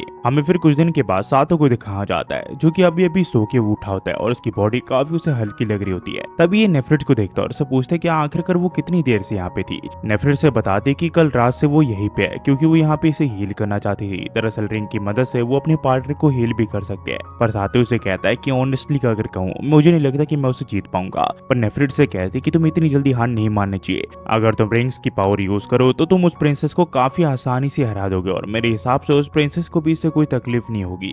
पर सातो इसे बताता है ये एक तरह की चीटिंग होती है। नेफ्रिट से कहते हैं कि अगर तुम जीत जाती हो तो कोई तुमसे यहाँ पे सवाल नहीं पूछता, तुम्हें बस जीतना है और मुझे तुम पे भरोसा है कि तुम जीत सकते हो। पर सातो इसे कहते हैं कि नहीं, मैं ऐसा नहीं करूंगा, मैं दोबारा से ट्रेनिंग के लिए जा रहा हूँ ताकि मैं प्रिंसेस को अपने बलबूते पर हरा सकूं। सातो फिर यहाँ पे गेसारा इसके साथ स्वॉर्ड प्रैक्टिस करने लग जाता है और काफी कोशिशों के बाद फाइनली वो गेसारा इसके ऊपर एक हमला करने में कामयाब हो जाता है, जो देख के ये काफी खुश होता है और उससे पूछता है क्या मैं अब प्रिंसेस से जीत पाऊंगा क्या। गेसारा इसे बताता है कि उसे हराना तो मेरे लिए भी इम्पॉसिबल है, तो तुम उसे कैसे हरा पाओगे और कोई भी विरोधी तुम्हारे ऊपर सामने से हमला नहीं करेगा। प्रिंसेस तुम्हारे ऊपर कहीं से भी हमला कर सकती है, तो तुम्हें उसके अटैक करने से पहले उसे भापना पड़ेगा। पर हाँ, वक्त के साथ साथ तुम ये सारी चीजें भी सीख जाओगे, अभी बस प्रैक्टिस करो। फिर हम देखते हैं ये दोनों मिलकर यहाँ पे प्रैक्टिस करने लग जाते हैं। वहीं में इन दोनों को देखते हुए कह जा रही होती है, पर तभी ये 2 बिल्लियों की बातें सुनती है जहाँ पे वो कह रही होती है कि प्रिंसेस ने यहाँ पे रिंग किंग को अपनी बॉडी सरेंडर कर दी है। ये इनसे पूछती है कि आखिरकार तुम्हारा मतलब क्या है। ये सब इसे सारी बातें बता देते हैं और ये को पता चलता है कि प्रिंसेस ने यहाँ पे अगली लड़ाई में सातो को अपनी बॉडी को सरेंडर करने का फैसला कर लिया है। इसका मतलब वो दोबारा से एक और शादी करेगा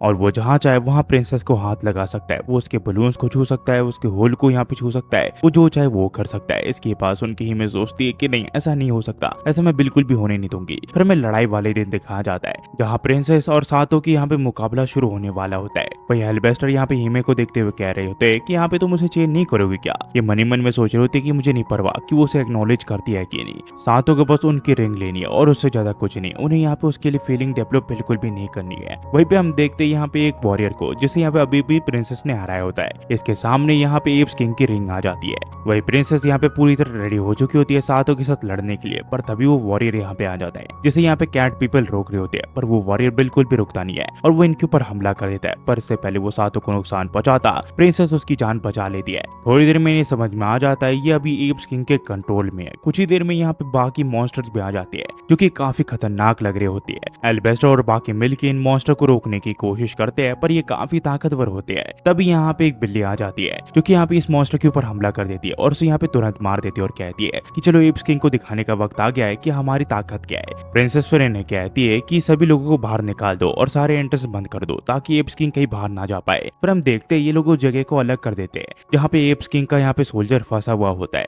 ग्रेनाइट फिर कहते हैं कि चलो देखते हैं कि एप्स किंग के नाइट के अंदर कितनी ज्यादा ताकत है। इसके बाद हम देखते हैं ग्रेनाइट इसके ऊपर हमला कर देती है, पर इसकी जो स्वॉर्ड है वो इसके ऊपर हमला करती यहाँ पे पिघलने लग जाती है और ये एप्स किंग नाइट जो है वो और ज्यादा ताकतवर बनते जा रहा होता है। तभी यहाँ पे सातो अपनी रिंग्स की पावर्स का यूज करके इस एप्स किंग नाइट के ऊपर हमला कर देता है, पर ये वाला पिछले वाले से काफी ताकतवर होता है। इस वजह से सातो यहाँ पे कुछ भी नहीं कर पाता। फिर वो सोचता है कि मैंने सोचा था कि मैं अपने रिंग्स की पावर यूज करूंगा तो मैं इसे हरा पाऊंगा, पर ये पिछले वाले से काफी ताकतवर है। ये फिर ग्रेनाइट को कहता है कि तुम्हारी स्वॉर्ड का यूज करके तुम उसे हरा नहीं सकती क्योंकि उसका एलिमेंट जो है वो फायर है और तुम उसके खिलाफ यहाँ पे कमजोर हो। ये इसे कहते हैं कि मेरे कोई भी इंटेंशन नहीं गिव अप करने के। मेरे पूर्वज यहाँ पे वॉरियर्स के खानदान से थे जो कि यहाँ पे एंशिएंट रिंग किंग के साथ लड़े थे और मेरा भी यही काम है कि मैं तुम यहाँ पे सेफ रखूं और तुम्हारे साथ लड़ूं। तो ये इसे कहता है कि ठीक है, मेरा एक प्लान है, मैं उसे जितना हो सके उतना पास लाने की कोशिश करूंगा, तब उसके ऊपर तुम हमला कर देना। मुझे पता है कि मैं तुमसे काफी ज्यादा कमजोर हूँ, पर तुम मेरे ऊपर भरोसा कर सकती हो। कुछ ऐसी चीजें हैं जो सिर्फ मैं ही कर सकता हूँ और मेरे अलावा कोई नहीं। फिर हम देखते हैं सातो इस नाइट को अपने पास ले आता है और विंड मैजिक का यूज करके इसका जितनी भी आग है उसे बुझा देता है। और फिर ग्रेनेड अपने स्वॉर्ड का यूज करके इसकी तलवार को नीचे गिरा देती है और इसे काफी नुकसान पहुंचा देती है। फिर सातो अपनी स्वॉर्ड का यूज करके इसका जो मास्क है उसे तबाह कर देता है और इसकी रिंग भी गिर जाती है।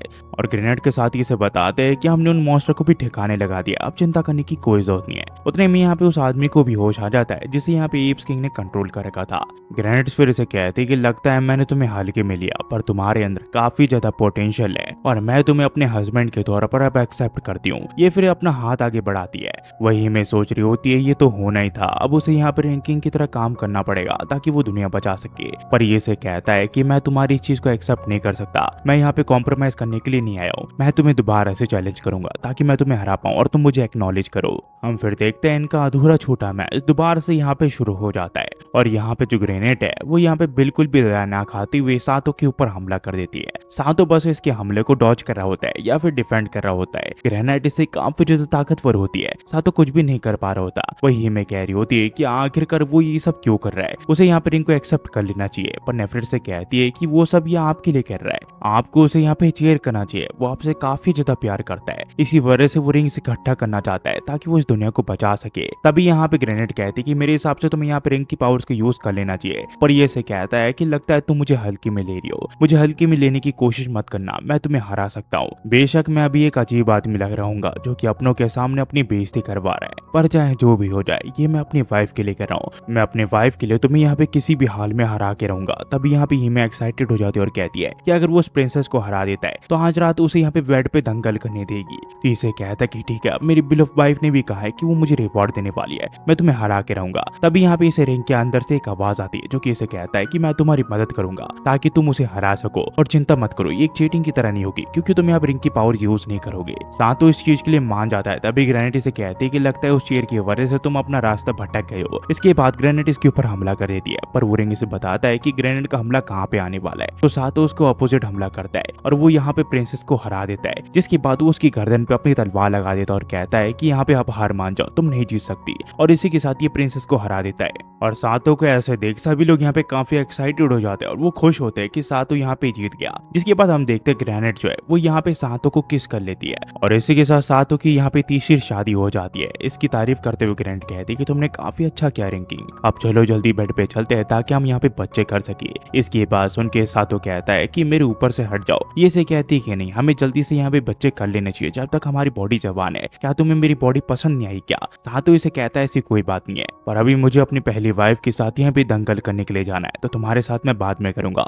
ये दोनों फिर यहाँ पे दंगल करने के लिए कपल्स बेडरूम के यहाँ पे आ जाते हैं, जहाँ पे ही में यहाँ पे इसे समझाने की कोशिश करती है कि वो जो चाहे आज वो उसके साथ कर सकता है। पर ये देखते हैं यहाँ पे सातो जो है वो बेहोश हो चुका होता है, उसके बलून्स पे गिरते ही वो यहाँ पे उसे ठीक से सुला देती है। फिर जब अगले दिन सातो को होश आता है तो वो कहता है क्या हम रात को सो गए थे क्या? हिमे से बताती कि कल रात सचमुच काफी ज्यादा अमेजिंग थी। सातो इससे पूछता हमने कुछ किया भी है क्या?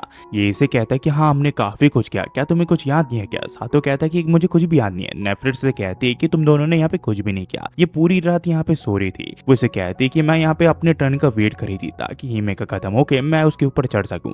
उतने में ग्रेनेड भी बाहर आ जाती है जो कि इन्हें कहती कि मैं भी यहाँ पे इंतजार कर रही थी ताकि मेरी भी बारी आ सके। तब यहाँ पे एक लड़की आ जाती है जो कि यहाँ पे ग्रेनेड को कहती है कि हमने यहाँ पे पार्टी का इंतजाम कर दिया है। ग्रेनेड फिर इन्हें बताते हैं कि दरअसल मैंने यहाँ पे बैंक्वेट ऑर्गेनाइज किया है जहाँ पे हम काफी एंजॉय करने वाले हैं। इसके बाद ये लोग सातो को यहाँ के लीडर के चेयर पे बैठा देते हैं और खुद ही यहाँ पे साइड में बैठ जाते हैं। ग्रेनेड फिर यहाँ चिल्लाते हुए कहती है कि आज के बाद हम रैंकिंग के एकदम साइड में लड़ेंगे ताकि हम इस दुनिया को बचा सके। वहीं पे एक आदमी कह रहा होता है कि मुझे लगा नहीं था कि ग्रेनेड कभी शादी भी कर पाएगी, पर ये काफी अच्छी बात है। सातो फिर यहाँ पे ग्रेनेड को बताने लग जाता है कि दरअसल मैंने यहाँ पे तुमसे जीतने के लिए रिंग्स का यूज किया था। ग्रेनेड इसे कहती है कि हाँ मुझे पता था क्योंकि तुम मेरे मूवमेंट्स को रीड नहीं कर सकते, पर जो भी है ये अच्छी बात है, तुम यहाँ पे जीत गए। मेरा हस्बैंड बनने के लिए जो चीज मुझे चाहिए थी वो तुम्हारे अंदर है, तुम बहादुर हो और तुमने यहाँ पे कभी भी गिव अप नहीं किया, जिस चीज से मैं काफी सेटिस्फाई हूँ। तभी ये लोग देखते कि यहाँ पे हीमे बेहोश हो जाती है क्योंकि उसने काफी ज्यादा ड्रिंक कर लिया होता है। इसके बाद ये हीमे को अपने रूम में ले आता है और उसे पूछता है कि आखिरकार उसे क्या हुआ है, वो ऐसा बिहेव क्यों कर रही है। हीमे से कहती कि जल्दी करो, हमें ये चीज को जल्दी कंप्लीट कर देना चाहिए। सातो इसे बताता है कि इस मोमेंट में मैं काफी ज्यादा खुश हूँ और मेरे हिसाब से तुमने कुछ ज्यादा ही ड्रिंक कर लिया, इसी वजह से तुम ये करना चाहती हो, पर मैं अपनी दुनिया में जब तक लौट नहीं जाता तब तक मैं यहाँ पे इंतजार करना चाहता हूँ। ये चीज करने से पहले घर पहुंचने के बाद ये चीज हम प्रॉपरली करेंगे ताकि हम हम दोनों यहाँ पे दिल से और मन से दोनों से यहाँ पे सेटिस्फाई हो जाए। तो इसे कहती है फिर भी मैं रिवॉर्ड के तौर पर तुम्हें कुछ देना चाहती हूँ, तुम मुझसे कुछ भी मांग सकते हो, तुम मुझे बताओ और मैं वो करने के लिए तैयार हो जाऊंगी। सातो कहता है कि ठीक है, अगर ऐसी बात है तो मैं रिवॉर्ड के तौर पर तुम्हारे बलून्स को यहाँ पे स्क्वीज करना चाहता हूँ। और ये ऐसे ही करने लग जाता है, पर तभी यहाँ पे इसे होश आ जाता है और कहता है कि नहीं मैं ये नहीं कर सकता। उतने में यहाँ पे ग्रेनेड आ जाती है जो कि उसके ऊपर कूद जाती है और कहती है कि मैं 18 साल की हो चुकी हूँ, हमें जल्दी कर लेना चाहिए और यहाँ पे बच्चे कर लेने चाहिए। ये लोग सोचते हैं कि आखिरकार ग्रेनेड को क्या हुआ। तब ये लोग देखते हैं यहाँ पे कुछ चीज चल रही होती है जिस वजह से यहाँ पे ग्रेनेड जो है वो यहाँ पे नशे में हो चुकी होती है और वो काफी हॉर्नी बन चुकी होती है और वो सातों के साथ भी ऐसे ही कर रही होती है। तो यहाँ पे ये लोग सातों को बचाने के लिए ग्रेनेड के सर पे एक टेबल मार देते हैं जिससे ग्रेनेड यहाँ पे बेहोश हो जाती है। कहानी फिर कुछ दिन आगे जाती है जहाँ पे हम देखते हैं कि सातों और सभी लोग लैंड ऑफ वाटर मासा के यहाँ पे आ चुके होते हैं। ये जगह देखने में काफी सुंदर होती है। तभी सातों यहाँ पे एल्बेस्टर से पूछता है कि आखिरकार गिसरस कहाँ पे है। ये कहता है कि वो अपने काम से कहीं गया हुआ है। तो ये सोचता है कि वो मुझे कह ही रहा था कि वो लैंड ऑफ वाटर में आना चाहता है, लगता है यहाँ पे उसका कुछ काम है। तभी हम देखते हैं यहाँ पे एक लड़की आ जाती है जो कि इससे पूछती है क्या तुम ही रिंग किंग हो। ये कहता है कि हाँ मैं ही रिंग किंग हूँ। तो ये कहती है कि तुम काफी अच्छे लग रहे हो। ये सोचता है कि लगता है मैं काफी फेमस हो गया हूँ। तभी वो लड़की यहाँ पे इसे किस कर लेती है और ये बिल्कुल हैरान हो जाता है। और इसी के साथ सातों के पास लैंड ऑफ वाटर की रिंग आ जाती है जो देख के ये काफी हैरान हो जाता है। ये लड़की फिर इसे कहती है कि तुम्हें सावधान रहना चाहिए रिंग किंग, मैंने तुम्हें कितनी जल्दी बेवकूफ बनाया। मेरा नाम साफिर मासा है और मैं यहाँ की प्रिंसेस हूँ और मैंने अभी तुम्हें अपना हस्बैंड बना लिया है। इसकी बात सुन के सातों हैरान हो जाता है और एल्बेस्टर से पूछता है क्या ये फेयर है क्या। ये कहता है कि हाँ ऐसा भी प्रिंसेस डायरेक्ट कर सकती है प्रिंस के साथ। इसके बाद ये इसे कहता है कि तुम्हारा शुक्रिया कि तुम इतनी ज्यादा कोऑपरेटिव हो। साफिर ने बताती है कि मुझे बाकी प्रिंसेस की परवाह नहीं है, तो तुम लोग जो चाहे वो यहाँ पे कर सकते हो। इसके बाद साफिर ने कहती कि रिंग किंग मुझे फॉलो करो, मैं तुम्हें अपने फादर से यहाँ में लाना चाहती हूँ। मैं यहाँ की प्रिंसेस हूँ और अभी अभी मैंने तुम्हें अपना हस्बैंड बना लिया, यानी कि तुम इस लैंड के अब किंग बन चुके हो और ये तुम्हारा कर्तव्य है कि इस जगह की तुम यहाँ पे शांति बनाए रखो। समय आ चुका है कि तुम अपनी ताकतों को यहाँ पे हमारे फायदे के लिए यूज करो। ये इसे कहता है कि तुम्हारा मतलब क्या है, तुम्हारी बातों से ऐसा लग रहा है कि तुम यही चाहती थी। ये इसे बताते कि जल्दी अगर कुछ नहीं किया गया तो ये नेशन जल्दी यहाँ पे पानी में मिल जाएगा। ये कहता है कि तुम्हारा मतलब क्या है। उतने में यहाँ पे एक सोल्जर आ जाता है जो कि इसे कहता है कि प्रिंसेस आप यहाँ पे हो, हम तुम्हें कब से ढूंढ रहे हैं। सफीर इसे बताती है कि इस आदमी को अभी मैंने अपने हस्बैंड बना लिया और ये रिंग किंग है। ये सफीर इसके कैसल के यहाँ जाने लग जाते हैं, जहाँ जाते हुए सफीर बताती है कि ईजिप्ट किंग जो है वो जल्दी अपनी सेना यहाँ पे लेके आने वाला है। जरा आस पास देखो, यहाँ पे जितने भी सोल्जर्स तुम देख रहे हो ये गिसरस एम्पायर के है। ये सभी लोग यहाँ पे इस जगह की प्रोटेक्शन के लिए बैठे हुए हैं, पर ये सब बिल्कुल उल्टा है। गिसरस एम्पायर जो है ह्यूमैनिटी का सबसे बड़ा नेशन है। एल्बेस्टर फिर ने बताता है कि जिस पर्सन से तुम अभी भी मिले वो यहाँ पे फर्स्ट प्रिंस है गिसरस किंगडम का और वो मार्स का बड़ा भाई है और वो यहाँ का अनडिफिटेड जनरल भी है। उसका नाम यहाँ पे स्लेडर गिसरस है। सातों फिर इनसे पूछता है तो क्या ये एम्पायर जो है वो इवन नेशन है क्या। ये कहता है ऐसी कोई बात नहीं है। साफिर इसे कहती है कि वो बस हम यहाँ पे प्रोटेक्ट करने की कोशिश कर रहे हैं, ये सब एक नाटक है। पर ग्रेनेड इसे कहती है कि ये भी सच है कि वो सभी लोगों को एक साथ ला रहे हैं। इसकी ये बात सुन के साथ वो कहता है कि सरप्राइजिंगली तुम भी काफी ज्यादा नॉलेजेबल हो। ग्रेनेड कहती है ऐसी कोई बात नहीं है। सफीर कहती है कि लोली एनिमल ऐसा एक्ट करने की कोशिश करिए कि जैसे उसको सब कुछ पता है। इसकी बात सुन के ग्रेनेड काफी गुस्सा हो जाती है और कहती है एक बार मुझे छोड़ो, मैं इसे कुछ समझाना चाहती हूँ। इसके बाद ये लोग यहाँ पे इनके कैसल के यहाँ पे आ जाते हैं जो कि काफी ज्यादा बड़ा होता है। पर तभी इनके सामने एक बड़ा सा ऑक्टोपस जैसा मॉन्स्टर हमला कर देता है जो कि सचमुच काफी बड़ा होता है। पर यहाँ पे बिना टाइम गवाए सातों अपनी पूरी ताकत का यूज करके इसके ऊपर हमला कर देता है और इसे 2 टुकड़ों में बांट देता है। ये देख के सफीर कहती है कि तो ये है रिंग्स की असली पावर। सचमुच ये रिंग काफी ताकतवर लग रहा है। अगर ऐसे ही हुआ तो शायद सातों कुछ न कुछ बदल ही देगा। फिर हम देखते ये लोग कैसल के अंदर आ जाते हैं जहाँ पे सफीर बताती है कि सातों अब उसका हस्बैंड बन चुका है और रिंग ऑफ वाटर अब रिंग किंग के पास है। आपने मुझे यहाँ पे काफी तरह से रोकने की कोशिश की ताकि मैं यहाँ पे रिंग किंग को अपनी रिंग ना दे सकूं, पर आप इस चीज में यहाँ पे नाकामयाब हुए। तब यहाँ पे स्लेडर ने बताता है कि एक बड़ी मॉन्स्टर की आर्मी इनके काफी ज्यादा करीब आ चुकी है, वो कभी भी इनके ऊपर हमला कर सकती है। किंग कहते कि जैसा कि तुमने प्रिडिक्ट किया था उसने यहाँ पर रिंग किंग को अपनी रिंग दे दी है और वो अब इससे भी बड़ा डिजास्टर यहाँ पे लाने वाला है। आखिरकार इसने वो रिंग उसे क्यों दी। इसकी ऐसी हालत देख के वो लेडी ने बोलती है कि किंग आपको इतना ज्यादा स्ट्रेस नहीं लेना चाहिए, इससे आपके हेल्थ पे असर पड़ता है। इसके बाद ये लेडी इसे यहाँ से ले जाती है। तो यहाँ पे सातो कहता है क्या वो लेडी तुम्हारी मदर थी क्या। सफीर कहती कि नहीं, वो मेरी कोई मदर वदर नहीं है। उस औरत का नाम ऑर्कल है और उसने मेरे फादर के माइंड को यहाँ पे कंट्रोल में कर रखा है। जो भी चीज यहाँ पे वो बोलती है वही यहाँ पे हो जाती है, जिस वजह से मेरे फादर भी उसके ऊपर भरोसा करते हैं। हम फिर सफीर की छोटी बहन सफीरा को देखते हैं जो कि कहते हैं कि हमने वादा किया था कि हम एक दूसरे के साथ ये तय करेंगे। ये से कहते हैं कि ये मैंने खुद तय कर लिया। तुम इतना यहाँ पे भावुक होने की कोई जरूरत नहीं, हम में से किसी ना किसी एक को तो ये करना ही था। सातो फिर से कहता है कि वो तुम्हें अगर बहन कह रही है तो कि इसका मतलब क्या, तुम दोनों ट्विन सिस्टर हो? ये कहती कि हाँ, ये मेरी छोटी ट्विन सिस्टर है, इसका नाम सफीरा है। सफीरा फिर सफीर को कहती है कि आखिरकार आप इतने प्लेन लुक वाले मैन को कैसे चुन सकती हो, ये सचमुच काफी घटिया दिखता है। और ये सातो के मुंह पे ये इसका मजाक उड़ा रही होती है। ये सफीर को कहती है कि आपको आसानी से कोई बढ़िया लड़का मिल जाता, आखिरकार आपने इसे क्यों चुना। तभी ग्रेनेड से कहती कि प्लीज उसके बारे में ऐसा मत कहो, उसने मुझे हराया है, उसने मुझे डिफीट किया है, मैं फायर प्रिंसेस हूँ। तो मेरे हिसाब से इतना काफी है ये सब साबित करने के लिए कि वो कितना ज्यादा केपेबल है। पर हाँ, वो एक वॉरियर की तरह बिल्कुल भी रिलायबल नहीं है। तभी नेफरेट कहती कि मुझे पता है कि वो चेहरे में इतना अच्छा नहीं दिखता, पर सातो सान सचमुच काफी अच्छा है दिल का। इसकी बात सुन के सातो कहता है कि आखिरकार ये सब मेरी झंड क्यों मार रही है। तभी ही में यहाँ पे सातो की तारीफ करने लग जाती है, तो सातो मन ही मन में उसका शुक्रिया करता है। सफीर फिर यहाँ पे सफीरा को कहती है कि अब तुम्हें यहाँ पे रिंग किंग से शादी करने की कोई जरूरत नहीं है, तुम अब फ्री हो। उतने में यहाँ पे गेसर ऐसा जाता है जो कि कहता है कि प्रिंसेस सफीरा, मुझे आपसे कुछ बात करनी है। मुझे पता है जो भी मैं आपको कहने की कोशिश करूंगा वो आपको एक एक्सक्यूज की तरह लगेगी, पर जो भी चीज हुई प्लीज उसे समझने की कोशिश कीजिए। जो प्रॉमिस मैंने आपसे किया था वो मैं अब तक नहीं भूला हूँ। इसकी ये बात सुन के सफीरा यहाँ से भाग जाती है। वो कहती कि मैं तुम्हारा चेहरा दोबारा नहीं देखना चाहती। सभी लोग यहाँ पे सफीर से पूछते ये सब क्या है। सफीर ने बताती है कि उस आदमी ने और सफीरा ने एक दूसरे के साथ जन्म जन्म तक प्यार करने का वादा किया था। क्या उस आदमी ने इस बारे में तुम लोगों को कुछ भी नहीं बताया क्या? इसके बाद ये फिर से बताते कि दरअसल ये उस समय की बात है जब लैंड ऑफ वासा और गिसारेस बीच में यहाँ पे लड़ाई चल रही थी। यहाँ पे गिसारेस ने अपने एम्पायर को बड़ा करने के लिए मासा के ऊपर हमला कर दिया था, पर कुछ ही समय के बाद उन्हें एहसास हो गया कि मासा को हराने इतना ज्यादा आसानी है। इसी वजह से उन्होंने अपने बेटे गिसारेस को यहाँ पे भेजा और उसे देखते ही सफीरा को उससे प्यार हो गया। इसके बाद वो दोनों यहाँ पे एक दूसरे से बात करने लगे। उस आदमी को भी यहाँ पे सफीरा से काफी ज्यादा प्यार हो गया था। उन दोनों की फीलिंग एक दूसरे के लिए सच्ची थी, वो एक दूसरे से काफी ज्यादा प्यार करते थे। पर एक दिन गिसारेस ने कहा कि उसे एम्पायर जाना पड़ेगा किसी काम से, पर वो उससे वादा करके गया कि एक दिन वो जरूर से वापस आएगा। वो वापस तो नहीं आया, पर उसका एक खत आया जिसमें लिखा हुआ था कि उसे रिंग किंग बनने के लिए चुना गया है और वो जल्दी यहाँ पे सफीरा के पास आ जाएगा। इसी वजह से सफीरा ने सफीर से रिक्वेस्ट की कि वो उसकी जगह रिंग प्रिंसेस बनना चाहती है। सफीर इस चीज के लिए मान गई क्योंकि उसकी बहन की खुशियों के सामने रिंग कुछ भी नहीं है।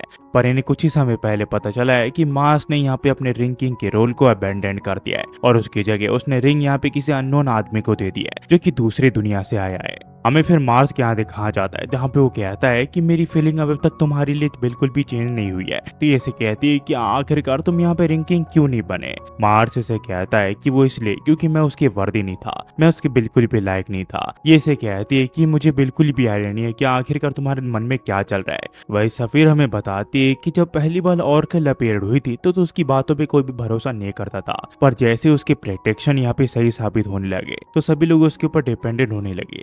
ऑर्कल की प्रोटेक्शन काफी ज्यादा यूजफुल रही हमारे लिए मॉन्स्टर को भगाने के लिए। मेरे फादर अब उसके ऊपर पूरी तरह डिपेंडेंट हो गए हैं, इसी वजह से वो हमेशा उन्हीं की साइड रहती है। और जैसा तुम देख सकते हो मेरे फादर ने हमारे एम्पायर को पूरी तरह तबाही के कगार पे ला दिया है। सांतो इससे पूछता है तुम्हें क्या लगता है ऑर्कल को क्या यहाँ पे एम्पायर ने भेजा है। ये से कहते कि मुझे बिल्कुल भी आइडिया नहीं है कि उनके कनेक्शन है कि नहीं, पर मैं एक चीज कह सकती हूँ, ऑर्कल यहाँ पे तबाही के लिए आई है। वही हमें ऑर्कल को दिखाया जाता है जो कि कुछ लोगों को यहाँ पे रिंग किंग को असैसिनेट करने का ऑर्डर देती है, साथ ही साथ वो उसके रिंग्स को भी लाने के लिए कहती है। हमें फिर सातो के यहाँ दिखाया जाता है जो कि यहाँ पे नेफ्रिट और हीमे के साथ चिपक के सो रहा होता है और ये चीज यहाँ पे असैसिन्स देख लेते हैं, जो देख के वो लोग काफी ज्यादा जेलस होते हैं। तभी यहाँ पे ग्रेनेड इनके ऊपर हमला कर देती है और ये लोग यहाँ पे बेहोश हो जाते हैं, पर इससे पहले वो इन लोगों से कुछ भी पूछती ये लोग यहाँ पे स्मोक बॉम्ब फेंक के यहाँ से गायब हो जाते हैं। फिर हमें अगले दिन दिखाया जाता है जहाँ पे सातो को जब पता चलता है कि उसे यहाँ पे असैसिनेट करने की कोशिश की गई है तो यहाँ पे वो डर जाता है और वो शॉक भी हो जाता है। वहीं पे हमें एक और असैसिन को दिखाया जाता है जो कि अपनी तीर कमान से इसके ऊपर हमला करने की कोशिश करता है, पर एल्वेस्टर अपनी मैजिक का यूज करके उसकी जान बचा लेते हैं। फिर हम देखते हैं ये लोग यहाँ पे एक झरने के पास आ जाते हैं जहाँ पे ये सभी लोग स्विमिंग सूट पहन लेते हैं और एंजॉय करने लग जाते हैं। तभी यहाँ पे सातो ग्रेनेड से पूछता है क्या वो यहाँ पे दूसरों के साथ खेलने के लिए नहीं जाएगी क्या। वो इसे बताती है कि उसे तो किसी और चीज के साथ खेलना है, अगर सातो उसे परमिशन दे तो वो उसके साथ खेल लेगी। पर तभी यहाँ पे हिमे चिल्लाती हुई कहती है कि आखिरकार तुम वहाँ पे क्या कर रही हो। यहाँ पे हिमे फिर इसे गले लगा लेती है और कहती है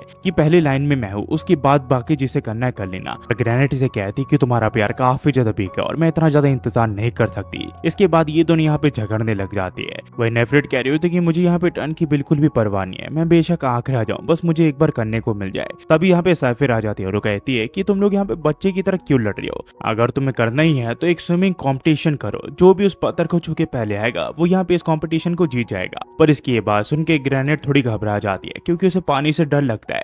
पर ये पता लगने के बाद ही में ग्रेनेड के ऊपर पानी फेंकने लग जाती है और उसे उस चीज के लिए मना कर रही होती है। तभी यहाँ पे सातों इसे पूछता है कि हम ऑर्कल का क्या करने वाले हैं। ये से कहती है कि अब तक मैंने उसके ऊपर गिव अप नहीं किया, हम बस प्रिटेंड कर रहे हैं कि हम यहाँ पे चौकन्ना नहीं है, तभी वो हमारे ऊपर हमला करने की कोशिश करेगी। तो सातों कहता है कि प्रिटेंड करना का क्या मतलब है। ये से कहती है कि जब हमें अपने सारे दरवाजे खोलेंगे तभी चोर हमारे घर के अंदर घुसेगा और तब उसे हम दबोच लेंगे। सातों फिर यहाँ पे एक मार्स के पास आ जाता है और उससे पूछता है कि आखिरकार वो यहाँ पे क्या कर रहा है। मार्स से बताता है कि ये सब मेरी गलती है कि मासा इस स्टेट में पहुंच गया है। सातों इसे पूछता है कि मार्स आखिरकार तुमने मुझे यहाँ पे रिंग किंग के रोल को यहाँ पे क्यों लेने दिया, जबकि तुम्हारे पास इतनी इंपॉर्टेंट चीज थी करने के लिए, पर फिर भी तुमने मुझे यहाँ पे उस रोल को लेने दिया। ये इसे कहता है कि मैंने उसका चेहरा दिखा था। सातों कहता है कि तुमने क्या कहा। ये इसे कहता है कि मैंने यहाँ पे हीमे के ऊपर यहाँ पे सफीरा का चेहरा देखा था, उसका चेहरा वैसे ही था जैसे कि जिस आदमी से वो प्यार करती है वो फाइनली उसे दोबारा से रिनाइट हो चुकी है, और मैं कोई ऐसा आदमी नहीं हूँ जो कि अपनी फीलिंग सामने वाले के ऊपर थोप दो उसकी फीलिंग बिना जाने।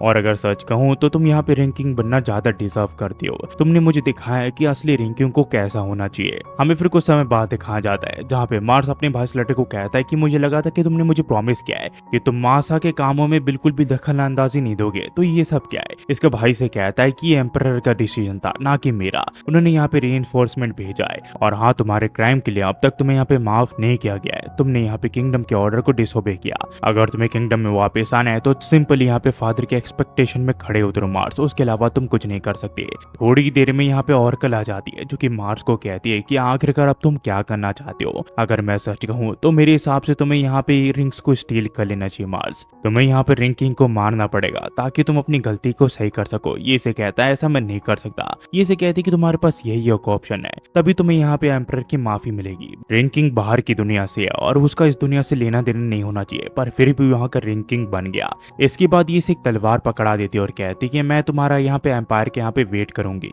अगले दिन यहाँ पे मार्स सोचने लग जाता है कि आखिरकार अब मैं क्या करूँ कि मेरे फादर और सफीरा मुझे माफ कर दे। यहाँ पे फिर हमें एक पास दिखाया जाता है जहाँ पे इसके फादर से बताते हैं कि तुम यहाँ पे रिंग किंग के लिए यहाँ सिलेक्ट किया गया है और तुम्हारी वैल्यू इतनी ही है कि तुम मेरे बेटे हो, वहाँ मुझे निराश मत करना। फिर हम देखते हैं प्रेजेंट में जहाँ पे मार्स यहाँ पे कैसल के यहाँ घूम रहा होता है, पर तभी ये सफीरा को देखता है जो कि बिना कपड़ों की होती है, और ये जैसे ही मार्स को देखती है तो ये अपने बलून्स को ढक लेती है और यहाँ से भागने लग जाती है। इसे देख के मार्स को काफी गुस्सा हो जाता है। तब ये अपने स्वॉर्ड को देखता है जिससे एक लाइट चमक रही होती है। दरअसल ये एप्स किंग की स्वॉर्ड होती है और अब ये एप्स किंग के कंट्रोल में है। हमें फिर एम्पायर के यहाँ दिखाया जाता है जहाँ पे ये लोग अब मॉन्स्टर से लड़ने के लिए बाहर जा रहे होते हैं और यहाँ का जिम्मा इन लोगों ने यहाँ पे सातों को दिया होता है। स्लटर से कहता है कि चाहे जो भी हो जाए, अगर कोई मॉन्स्टर यहाँ पे हमला करे तो प्लीज यहाँ पे संभाल लेना। सातों कहता है कि तुम घबराओ मत, पर इससे पहले ही मैं और सातों अलग होते ही में इसे कहती है कि मुझे तुम्हें कुछ देना है, और वो फिर इसे किस कर लेती है ताकि वो यहाँ पे रिचार्ज रहे और बैटल के दौरान उसकी रिचार्ज खत्म ना हो जाए। इसे ऐसा देख ग्रेनेड भी यहाँ पे सातों को किस कर लेती है जिससे ही में थोड़ी जेलस हो जाती है। फिर यहाँ पे नेफ्रिट्स भी आ जाती है जो कि यहाँ पे सातों को गाल में किस करती है। ये देख के सफीर कहती है ये कितना ज्यादा अजीब है, पर एल्वेस्टर कहता है ये जरूरी है ताकि यहाँ पे रिंकिंग रिचार्ज रहे। वही ये दृश्य देख के मार्स का खून खौल उठता है और वो काफी ज्यादा गुस्से में लग रहा होता है। हमें फिर यहाँ पे बैटल के यहाँ दिखाया जाता है जहाँ सारे सिपाही मिलके मॉन्स्टर्स का सामना कर रहे होते हैं। ये मॉन्स्टर काफी खतरनाक होते हैं। उतने में यहाँ पे एक सोल्जर स्लेटर को कहता है कि जितने भी मॉन्स्टर है वो यही पे आ रहे हैं, पर कुछ मॉन्स्टर जो है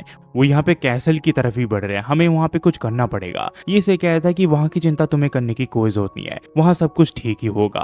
वही हमें कैसल के यहाँ दिखाया जाता है जहाँ पे एक बड़ा सा मॉन्स्टर अपीयर हो जाता है, तो ये लोग सभी लड़कियों को अंदर जाने के लिए कहते हैं। ये मॉन्स्टर वही मॉन्स्टर होता है जिसे यहाँ पे एक बार सातों ने हराया होता है, पर इससे पहले सातों इस मॉन्स्टर के ऊपर हमला करता, मार्स यहाँ पे सातों के ऊपर हमला कर देता है जो कि यहाँ पे एल्वेस्टर देख लेता है। इसके बाद यहाँ पे ये इसे कहता है कि रैंकिंग मैं तुमसे आप सारी चीजें छीन लूंगा। यहाँ पे एल्वेस्टर कहता है कि मॉन्स्टर मेरे ऊपर छोड़ दो, तुम यहाँ पे अभी मार्स को होश पिलाने की कोशिश करो। यहाँ पे सातू उससे पूछते कि आखिरकार उसे क्या हुआ है। वो उसे कहता है कि तुमने मेरा सब कुछ ले लिया, मैं तुम्हें नहीं छोड़ूंगा। एक बार सभी रिंग मेरे पास आ गई तो एम्पायर मुझे एक्सेप्ट कर लेगा। इसके बाद इन दोनों के बीच में यहाँ पे लड़ाई शुरू हो जाती है। सातू यहाँ पे रिंग्स की पावर्स यूज नहीं कर रहा होता है, इस वजह से मार्स उसके ऊपर भारी पड़ जाता है और उसे कहता है कि मैंने तुम्हें यहाँ तक गाइड किया और तुमने मेरी पीठ पे छुरा भौंका। सातू इसे कहता है कि चाहे जो हो जाए मैं एम्पायर के लिए तुम्हें यहाँ पे हरा के रहूंगा। तभी एल्बेस्टर सातू को बताता है कि मार्स अपने कंट्रोल में नहीं है, उसे कोई और कंट्रोल कर रहा है। सातू इससे पूछते तो फिर हम क्या करें, क्या हमें उसके ऊपर होली वाटर छिड़कना चाहिए या फिर कुछ और उसे फिक्स करने के लिए। तभी यहाँ पे मार्स जो है वो अपना वेपन का यूज करके सातू के ऊपर हमला कर देता है।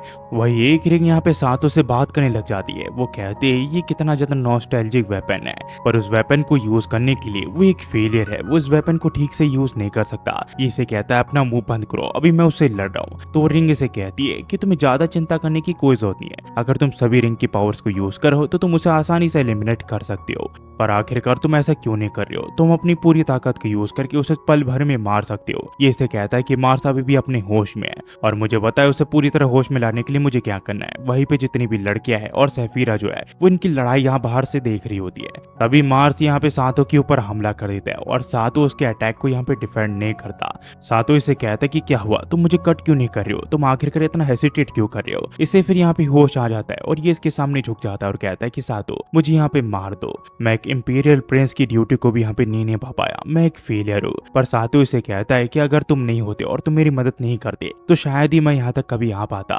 तुम मेरे लेजेंडरी रिंग किंग के पार्टी के एक पार्ट हो, आखिरकार मैं तुम्हें क्यों ही मारूंगा, मुझे तुम्हारी जरूरत है मार्स। तो अपना हाथ आगे बढ़ाओ। और जैसे ही अपना हाथ आगे बढ़ाता है ये इसकी स्वॉर्ड की जो क्रिस्टल है उसे तबाह कर देता है, जिससे ऑर्कल का जो कंट्रोल है वो इसके ऊपर से हट जाता है। वो काफी ज्यादा गुस्सा हो जाती है। वहीं पे जो मॉन्स्टर है वो भी यहाँ पे बेकाबू हो जाता है, जो कि इनके ऊपर हमला करने लग जाता है। पर इससे पहले वो इन्हें नुकसान पहुंचाता है। यहाँ पे ग्रेनेड इसके टेंटिकल को काट देती है, जिससे इनकी जान बच जाती है। पर ये मॉन्स्टर यहाँ पे सफीरा को पकड़ लेता है और यहाँ पे सफीरा उसके टेंटिकल से नहीं छूट पा रही होती है। तभी ऑर्कल इनके सामने आ जाती है और कहती है कि प्रिंस तुमने मेरा तोहफा जो है उसे यहाँ पे वेस्ट कर दिया। तो एल्बेस्टर कहता है कि मुझे लगा ही था कि तुम्हारे इन मॉन्स्टर से कुछ तो लेना देना है। तो यहाँ पे ऑर्कल कहती है कि मैंने प्रेडिक्ट तो किया था कि इसका फ्यूचर घटिया होगा, पर मुझे लगा नहीं था कि इतना ज्यादा घटिया होगा। अगर तुमने यहाँ पे कुछ भी करने की कोशिश की तो सफीरा जो है वो यहाँ पे मारी जाएगी। मार्स से कहता है कि मैं यहाँ पे थोड़ा हिचकिचाया, इस वजह से सातों की लाइफ खतरे में आ गई और उसने अपनी लाइफ को जोखिम में डाल के मुझे यहाँ पे ये चीज सिखाई। मैंने अब डिसाइड कर लिया है कि मैं अपनी लाइफ को अपनी तरह से जीऊंगा और जो मेरे करीबी हैं मैं उनकी जान को यहाँ पे जोखिम में नहीं आने दूंगा। इसके बाद ये प्रिंसेस सफीरा से अपने लव का इजहार कर देता है। पर ऑर्गल कहती है कि बेवकूफ, आखिरकार तुम ये सब क्या कर रहे हो। पर हम देखते हैं कि सातों जो है वो अपनी स्वॉर्ड का यूज करके इसके टेंटिकल काट देता है और प्रिंसेस सफीरा की जान बच जाती है। पर इस चीज से ऑर्गल काफी गुस्सा हो जाती है और कहती है कि आखिरकार तुमने ऐसा क्यों किया, तुम सचमुच काफी ज्यादा घटिया हो। मैं सोच रही थी कि मैं कुछ समय तक तुम लोगों के साथ खेलूंगी, उसके बाद मैं तुम्हें मार दूंगी। ये फिर अपने मॉन्स्टर को काफी बड़ा कर लेती है। तभी यहाँ पे सफीर आ जाती है जो कि कहती है कि तुम सचमुच काफी बड़े बेवकूफ हो। सफीर फिर यहाँ पे सातों को किस कर लेती है और वो यहाँ पे उसके रिंग को पकड़ लेती है, जिसके बाद हम देखते हैं जो सफीर है वो एक बड़े से मॉन्स्टर में बदल जाती है, जो कि सिर्फ पल भर में यहाँ पे इसे हरा देती है और ऑर्कल उसके सामने कुछ भी नहीं कर पाती। पर इससे पहले ये लोग ऑर्कल को पकड़ पाते वो यहाँ से गायब हो जाती है। इसके बाद जब सातों इसे इस रूप में देखता है तो इसे पूछता है क्या तुम दोबारा से इंसानी रूप में आ सकती हो क्या। ये कहती कि हाँ। इसके बाद ये अपने नॉर्मल रूप में आ जाती है, पर हिमे इसकी आंखें बंद कर लेती है ताकि वो इसका ये रूप ना देख पाए। मार्स फिर अपनी गलती के लिए सातों से माफी मांग लेता है, पर सातों कहता है ऐसी कोई बात नहीं है। इसके बाद इनकी मुलाकात सफीर के फादर से होती है, जो देख के वो बिल्कुल हैरान हो जाता है क्योंकि इसके फादर बिल्कुल ही अलग पर्सन होते हैं। इस बार ये इन्हें बताते कि एब्स किंग ने मेरा दिमाग कंट्रोल कर रखा था, पर फिर भी मैं सब कुछ देख पा रहा था और रिंग किंग जैसा लेजेंड्स क्लेम करते हैं तुम्हारी पावर सचमुच यहाँ पे अद्भुत है। और बाकी तुम दोनों प्रिंस की बात करें तो तुम्हारे एम्पायर की अब हमें कोई जरूरत नहीं है, तुम दोनों यहाँ पे पीछे हट सकते हो। तुम लोगों ने यहाँ पे काफी समय तक इसे प्रोटेक्ट किया है, पर अब हम अपने लैंड को खुद ही प्रोटेक्ट कर लेंगे। सिलरिन ने कहता कि आपको भविष्य में कभी भी हमारी एड की जरूरत पड़े तो आप बेझिझक हमें यहाँ पे बुला सकते हैं, हम हाजिर हो जाएंगे। इसके बाद ये अपनी बेटी से बात करते हुए कहता कि तुमने भी यहाँ पे काफी कुछ एंडोर किया। सफीर कहती कि हाँ ये नहीं सच मुझे कार्टूनिश मैजिक पावर के अलावा कुछ नहीं है।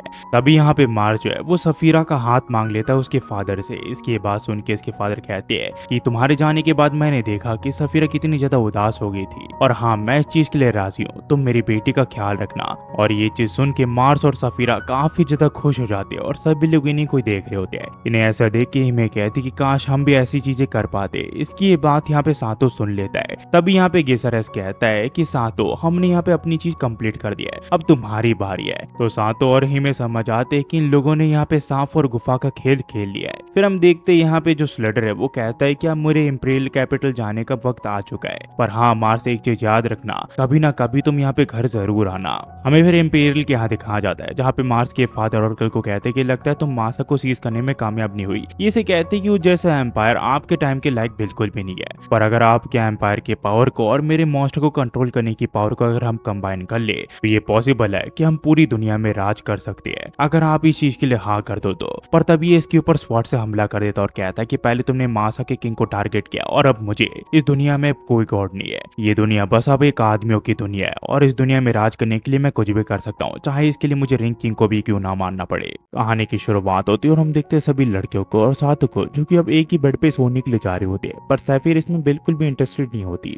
वो कहती कि मैं अपने रूम पे जाके सो रही हूँ। दरअसल एल्बेस्टर ने कहा होता है कि इन्हें एक साथ ही सोना पड़ेगा ताकि इनका जो मैजिक पावर है वो यहाँ पे ठीक से ट्रांसफर हो पाए। सातो ही ने कहता है कि मेरी चोट इतनी भी सीरियस नहीं है, तुम सब अपने रूम पे जाके सो सकते हो। ये लोग कहते हैं कि हमें भी एक दूसरे के साथ सोने की कोई आदत नहीं है, हम बस तुम्हारे लिए यहाँ पे ये सब करे। इसके बाद ये लोग तय करने लग जाते हैं कि सातो के साथ कौन सोएगा। वही सातो काफी खुश हो रहा होता है। सातो फिर कहता है कि चाहे जो भी हो जाए, चाहे तुम में से कोई भी मेरे साथ सोए, ही में हमेशा मेरे लिए नंबर 1 रहेगी। और ये देख के ही में यहाँ पे काफी खुश हो जाती है। नेफरेट से कहती कि हाँ मुझे इस बारे में पता है, आपने मुझे पहले ही बता दिया था, मुझे इससे कोई आपत्ति नहीं है। वही गैरेनेट कहती कि हाँ जब तक मैं यहाँ पे तुम्हारे साथ बच्चा नहीं कर लेती तब तक मुझे यहाँ पे कोई आपत्ति नहीं है। वही यहाँ पे सफीर को कहता है कि तुम्हें जो करना है वो करो, बस अपनी ड्यूटी को यहाँ पे फुलफिल करो। सातो सोच रहा होता है कि आखिरकार अब मैं क्या करूँ, इनमें से कोई भी यहाँ पे पीछे हटने के लिए तैयार नहीं है। तभी ग्रेनेट से कहती कि सातो तुम्हें हमारे ऊपर बिल्कुल भी दया नहीं आती, हम कितनी सारी चीजों से गुजरे हैं, अब चुपचाप एक अच्छे हस्बैंड बनो और एक जगह लेट जाओ। ग्रेनाड फिर सातो के ऊपर को जाती है। वही यहाँ पे रिंग सातो से बात करता और कहता है कि आखिरकार रिंग की तुम हेजिटेट क्यों कर रहे हो, तुम्हें तो यहाँ पे इनके साथ कर लेनी चाहिए ताकि तुम्हें यहाँ पे ताकत मिल सके। ये से कहता है ऐसी कोई बात नहीं है, मैं यहाँ पे कुछ चीजों का इंतजार कर रहा हूँ। तभी इसके सामने ही में आ जाती है जो कि किसे कहती है कि तुम सचमुच काफी ज्यादा घटिया हो। यहाँ पे सभी लड़कियां उससे चिपक चुकी होती है। वो उसे समझाने की कोशिश करता है पर ही में समझती नहीं है। तभी इसकी आंखें खुल जाती है और ये देखता है कि ये एक सपना था।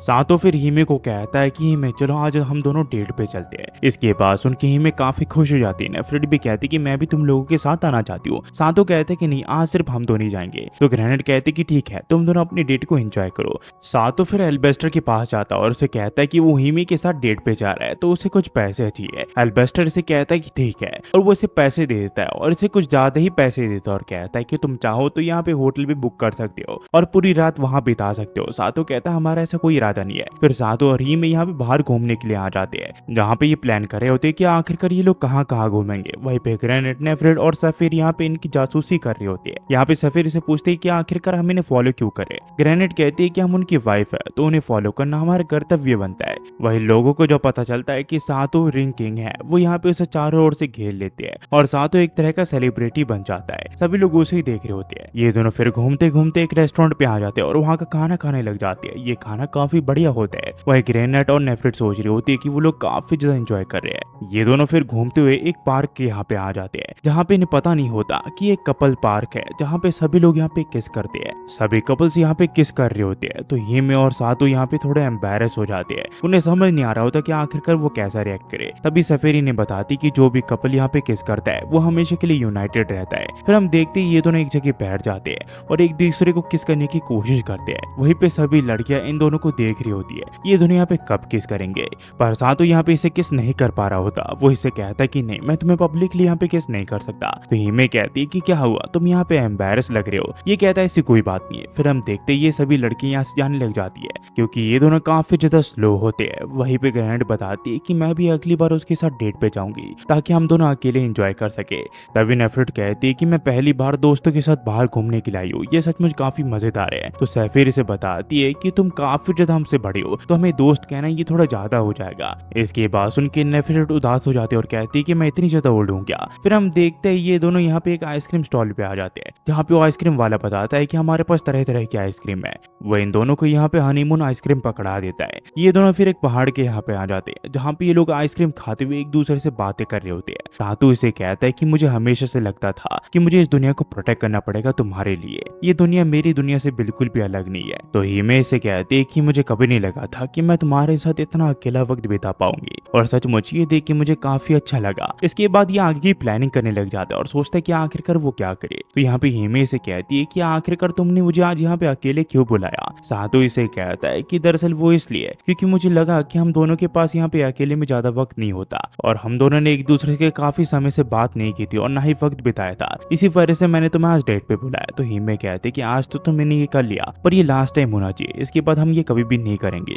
क्योंकि तुम्हारे पास और भी वाइफ्स है जिनकी फीलिंग्स का तुम्हें ध्यान रखना पड़ेगा। सिर्फ मेरे ऊपर तुम यहाँ पे ध्यान नहीं दे सकते, वरना यहाँ पे उन्हें बुरा लग जाएगा। सातो इसे समझाने की कोशिश करता है कि हिमे तुम मेरे लिए नंबर 1 हो और बाकी की फीलिंग्स के बारे में मुझे नहीं परवाह। ये इसे कहती कि तुम रिंग किंग हो और बाकी प्रिंसेस की भी यहाँ पे तुम्हें ख्याल रखना पड़ेगा, ये तुम्हारी ड्यूटी है, तुम्हें यहाँ पे सभी को इक्वली ट्रीट करना चाहिए। ये इसे कहता है कि मुझे बाकियों की परवाह नहीं है, और उसके बाद ये हिमे को किस कर लेता है। पर सातो को कुछ समझ नहीं आ रहा होता कि आखिरकार वो क्या करे। वो काफी ज्यादा एम्बेरस फील कर रहा होता है, तो वो कहता है कि चलो वापस चलते हैं। तो हिमे कहती कि नहीं, आज हम यहीं पे रुक जाते हैं। पर सातो कहता है कि यहाँ पे आसपास कोई भी होटल नहीं है। तभी इसके सामने होटल प्रकट हो जाता है और ये सोचता है कि नहीं, मैं ये कर सकता हूँ, आज हमारा पहला दिन हो सकता है, मैं आज इसकी सील तोड़ सकता हूँ। पर थोड़ी देर में हिमे शर्मा जाती है और कहती कि नहीं, सभी लोग हमारा वेट कर रहे होंगे, हमें वापस चलना चाहिए। हमें फिर अगले दिन दिखाया जाता है जहाँ पे सैफिर इनके साथ नहीं जा रही होती है। तो एल्बेस्टर से कहता है कि उसे इसके साथ चलना पड़ेगा, क्योंकि अगर प्रिंसेस नहीं होगी तो रिंग किंग को ताकत नहीं मिलेगी। सैफिर इसे कहती है क्या इन तीनों की ताकत काफी नहीं है क्या कि मुझे भी उसके साथ चलना पड़ेगा।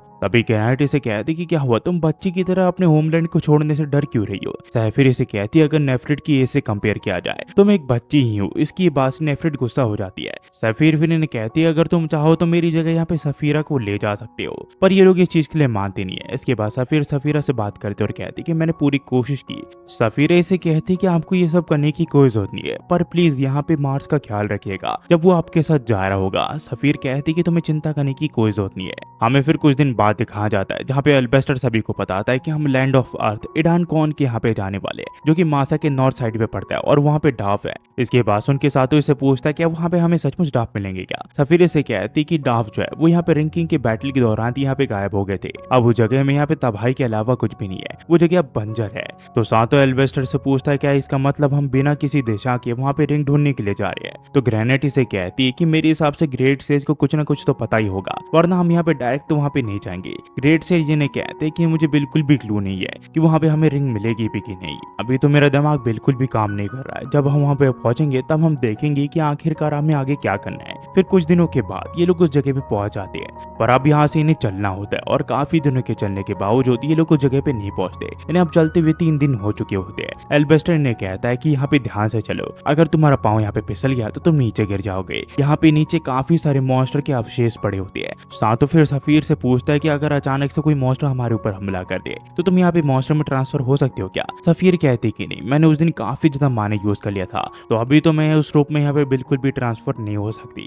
मार्स फिर एल्बेस्टर को बताता है कि पास ही में एक जगह है जहाँ पे हम यहाँ पे रुक के आराम कर सकते हैं। ये लोग फिर एक जगह रुक के यहाँ पे आराम करने लग जाते हैं, और फिर कुछ दिन के सफर के बाद ये लोग फाइनली यहाँ पे लैंड ऑफ अर्थ में पहुंच जाते हैं। पर ये जगह पूरी तरह खाली हो चुकी होती है, यहाँ पे कोई भी नहीं होता, ये जगह एकदम सुनसान होती है।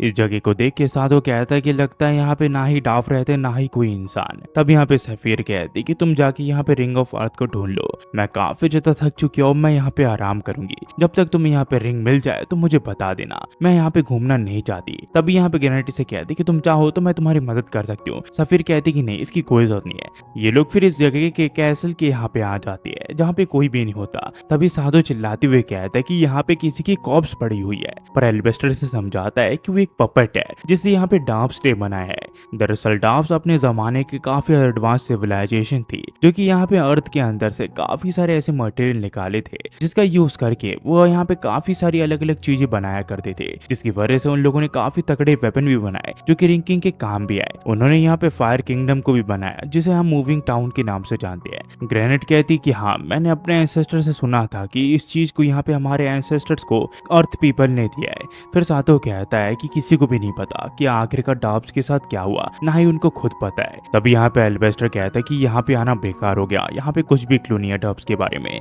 तभी हम देखते हैं कि वो पपेट यहाँ पे खड़ा हो जाता है और वो सातो के ऊपर हमला कर देता है, पर सातो अपनी स्वॉर्ड की मदद से उसे यहाँ पे हरा देता है। पर ये पपेट दोबारा खड़ा हो जाता है। सातो फिर बताता है कि वो पपेट अपने आप ही हिलने लगा, मुझे नहीं पता ये सब क्या हो रहा है। तो एल्बेस्टर कहता है कि अब मैं समझा, उसके हाथ में यहाँ पे एप्स किंग की रिंग है, उसे यहाँ पे एप्स किंग कंट्रोल कर रहा है, हमें किसी भी हाल में उस रिंग को यहाँ पे तबाह करना पड़ेगा।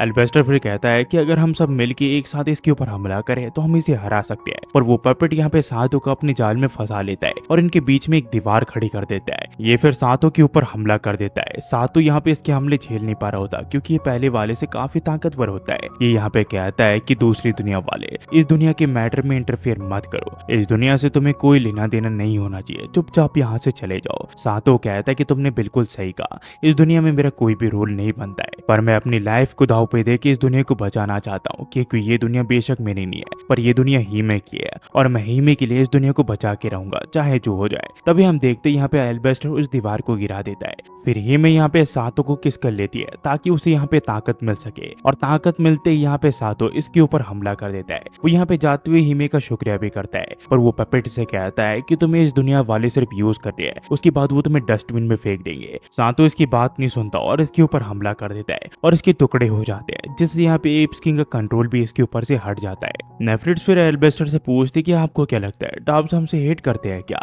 ये इसे कहता है कि वो यहाँ पे एप्स किंग के शब्द थे, तो तुम्हें यहाँ पे उसे इतनी गहराई में लेने की कोई जरूरत नहीं है। तब ये लोग देखते हैं कि उस पपेट के हाथ में जो एप्स किंग की रिंग होती है वो यहाँ पे चमकने लग जाती है और कुछ ही देर में वो गायब हो जाती है और इन्हें पता चलता है कि एप्स किंग यहाँ पे दोबारा जिंदा हो रहा है। तभी एल्बेस्टर उन काली रिंग्स को भी देखता है जो कि यहाँ पे अब पूरी तरह गायब हो चुकी होती है, और उसी के साथ एप्स किंग जो है वो इस दुनिया में अब वापस लौट चुका होता है। इनके सामने फिर एप्स किंग के बड़े बड़े मॉन्स्टर आ जाते हैं और इनसे बचने के लिए ये लोग बाहर भागने लग जाते हैं। पर बाहर पहुंचने के बाद ये लोग देखते हैं कि यहाँ पे और भी खतरनाक मॉन्स्टर होते हैं। तो सातो कहता है कि आखिरकार अब हम क्या करें, इन्हें शायद से यहाँ पे एप्स किंग ने समन किया है। तभी यहाँ पे सफीर से कहता है कि तुम अपने उस ड्रैगन वाले रूप में क्यों नहीं आ जाती। सफीर इसे कहती कि मेरे पास इनफ माना नहीं है जिसका यूज करके मैं यहाँ पे ड्रैगन का रूप ले सकूं, मैं भी कुछ नहीं कर सकती।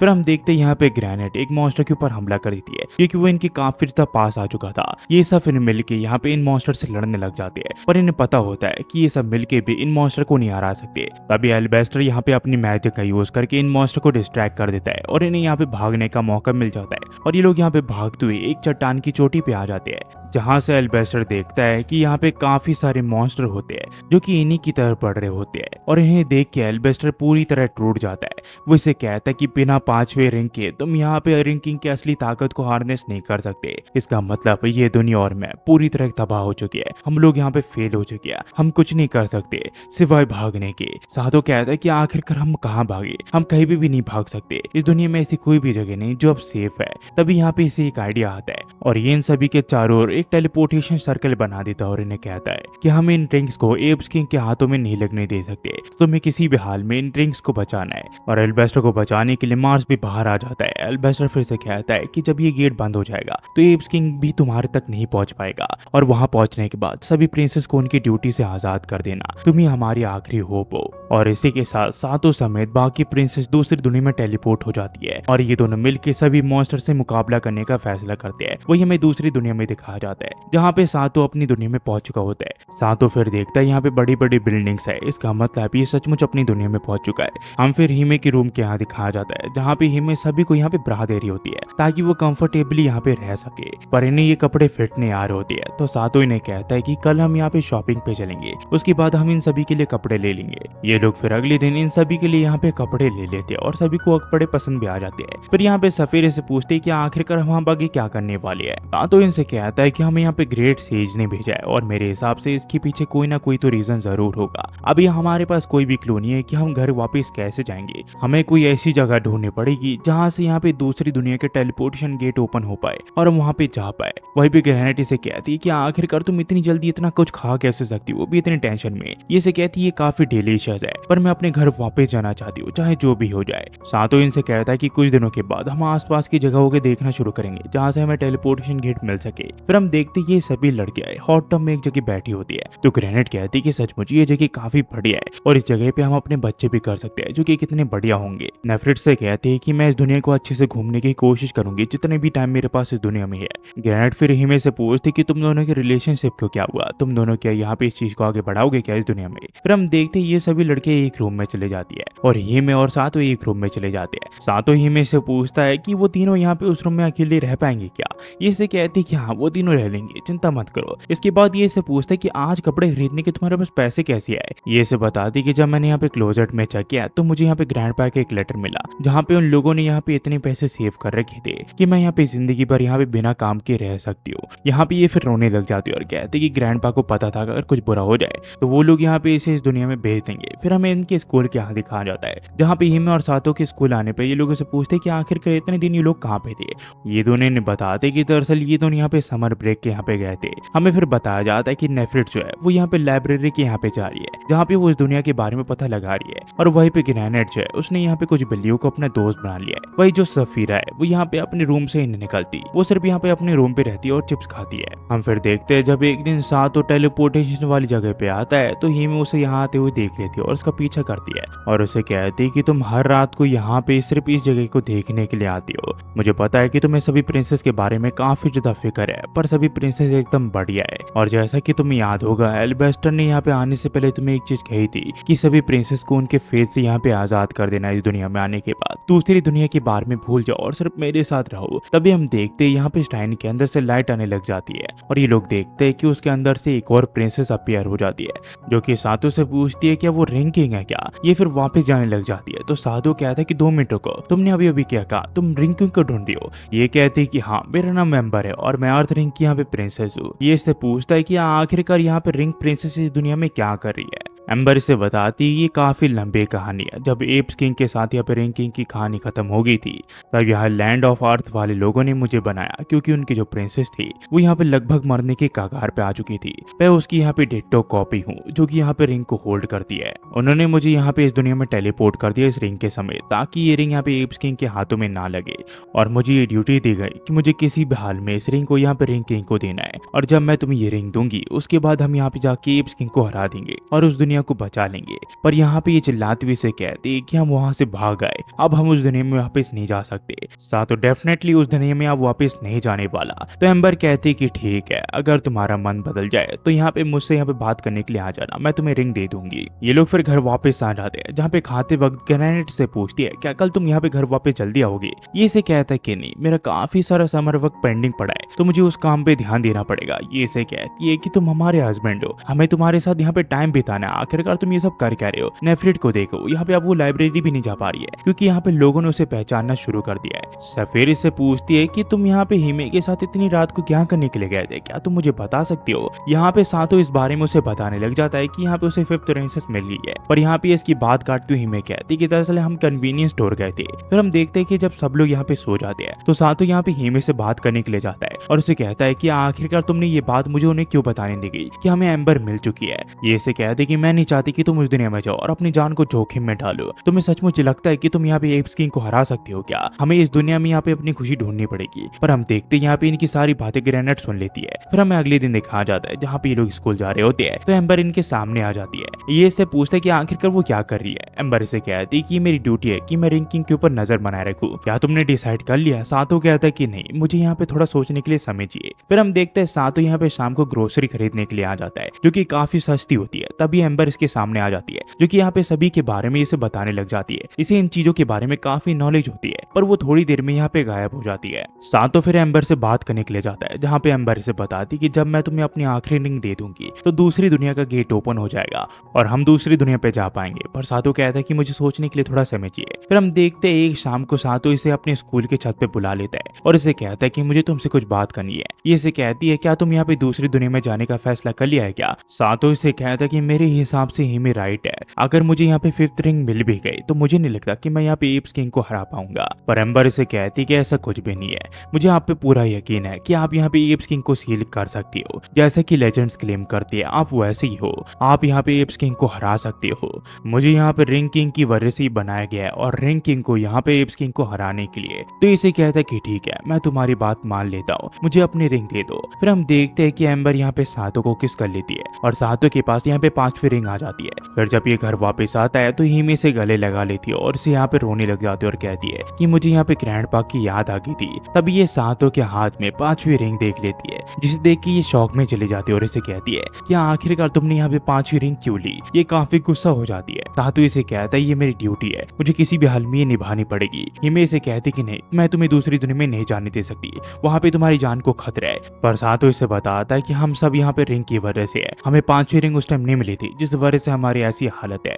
हिमे इसे कहती कि मैं उस खतरनाक दुनिया में तुम्हें हारते हुए नहीं देख सकती। ये इसे कहता है कि तुम्हारे ग्रैंडपा ने मुझे कहा था कि मैं तुम्हें और बाकी लड़कियों को रिंग्स की ड्यूटी से आजाद कर दूं, पर मुझे लगता है कि अगर हम सब मिलके इस चीज का सामना करें तो ही वो बेहतर रहेगा। हिमे फिर इसकी बात मान जाती है और इसे कहती कि जाने से पहले मैं तुम्हारे साथ कुछ करना चाहती हूँ। मेरे हिसाब से हम दोनों को अपनी प्रॉमिस जो है उसे फुलफिल कर लेना चाहिए। ये दोनों फिर यहाँ पे फाइनली सांप और गुफा का गेम खेलने का फैसला करते हैं। पर तभी यहाँ पे एम्बर आ जाती है जो कि इन्हें कहती कि मैंने यहाँ पे टेलीपोर्टेशन गेट को ओपन कर दिया है, अभी हमारे जाने का समय आ चुका है। पर ये देखती है कि ये दोनों यहाँ पे अपने आधे कपड़े में होते हैं, तो ये कहती कि लगता है मैं गलत वक्त पे आ गई। ये कहती कि हाँ, पर एम्बर इसे बताती है कि एक ही बार ओपन होगा, हमें जल्दी से टेलीपोर्टेशन गेट के अंदर जाना पड़ेगा। उतने में यहाँ पे ग्रेनेड भी बाकी लड़कियों को लेके आ जाती है, जो कि इन्हें कहती है कि तुम यहाँ पे कैट पीपल की सुनने की ताकतों को यहाँ पे हल्के में नहीं लेना चाहिए, मुझे तुम्हारी सारी बातें पता है। इसके बाद सातो इसे कहता है कि ये एम्बर है, जो कि यहाँ 5वें प्रिंसेस है जिसे हम यहाँ पे ढूंढ रहे थे। तो यहाँ पे सफीर इसे पूछती है कि क्या इसका मतलब हम अपनी दुनिया में जा सकते हैं क्या। सातो इसे कहता है कि हाँ,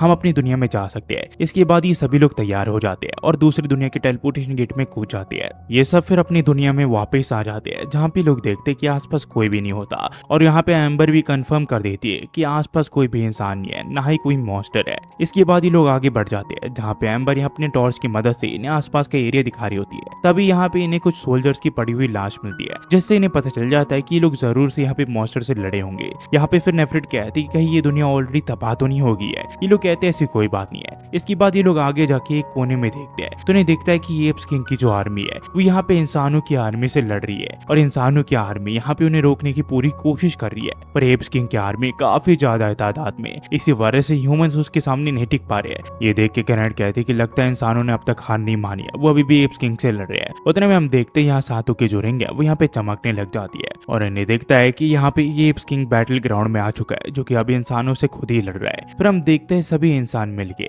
एप्स किंग के ऊपर हमला कर देते हैं, पर एप्स किंग की ताकत जो है वो काफी ज्यादा होती है। इनका एक भी हमला यहाँ पे एप्स किंग को नहीं लगता, उल्टा एप्स किंग इन सभी को यहाँ पे मसल के रख देता है। तभी एम्बर सातो को कहती है कि अगर अचानक से तुम उसके ऊपर हमला कर दो तो यहाँ पे तुम एप्स किंग को सरप्राइज कर सकते हो। इसके बाद सभी लड़कियां इसे कहती है कि हम इस दुनिया में इसी चीज के लिए आए हैं ताकि हम एप्स किंग को हरा सके। सफीर इसे कहती कि मैंने अपनी सारी बाजियां तुम्हारे ऊपर लगा दी है। इसके बाद हिमे समेत सारी प्रिंसेस यहाँ पे सातो को किस करती है और सातो पूरी तरह रिचार्ज हो जाता है। हिमे फिर इसे जाती हुए कहती कि मैं तुम्हारे इंतजार करूंगी ताकि हम अपना प्रॉमिस पूरा कर सके। फिर सातो अपनी पूरी ताकत का यूज करके सभी मॉन्स्टर को यहाँ पे मारने लग जाता है। कोई भी मॉन्स्टर यहाँ पे सातो के सामने नहीं टिक पा रहा होता, ये पिछले मॉन्स्टर से थोड़े कमजोर भी होते हैं। सातो फिर यहाँ पे एप्स किंग के सामने आ जाता है और सीधे ही उसके ऊपर हमला कर देता है। अभी यहाँ पे सभी रिंग्स यहाँ पे सातो से बात करने लग जाते हैं और कहते हैं कि लड़के लगता है तुम यहाँ पे नए किंग हो, लगता है मुझे यहाँ पे अपनी सारी पावर्स को मर्ज करना पड़ेगा। और हम देखते हैं यहाँ पे जितनी भी 5 रिंग है वो एक रिंग में मर्ज हो जाती है और सातो के पास काफी ज्यादा पावर आ जाती है। वो यहाँ पे माना से ओवरफ्लो करने लग जाता है। सातो फिर अपनी स्वॉर्ड का यूज करके एप्स किंग के ऊपर दोबारा हमला कर देता है और इस बार एप्स किंग थोड़ा इसके सामने कमजोर होता है।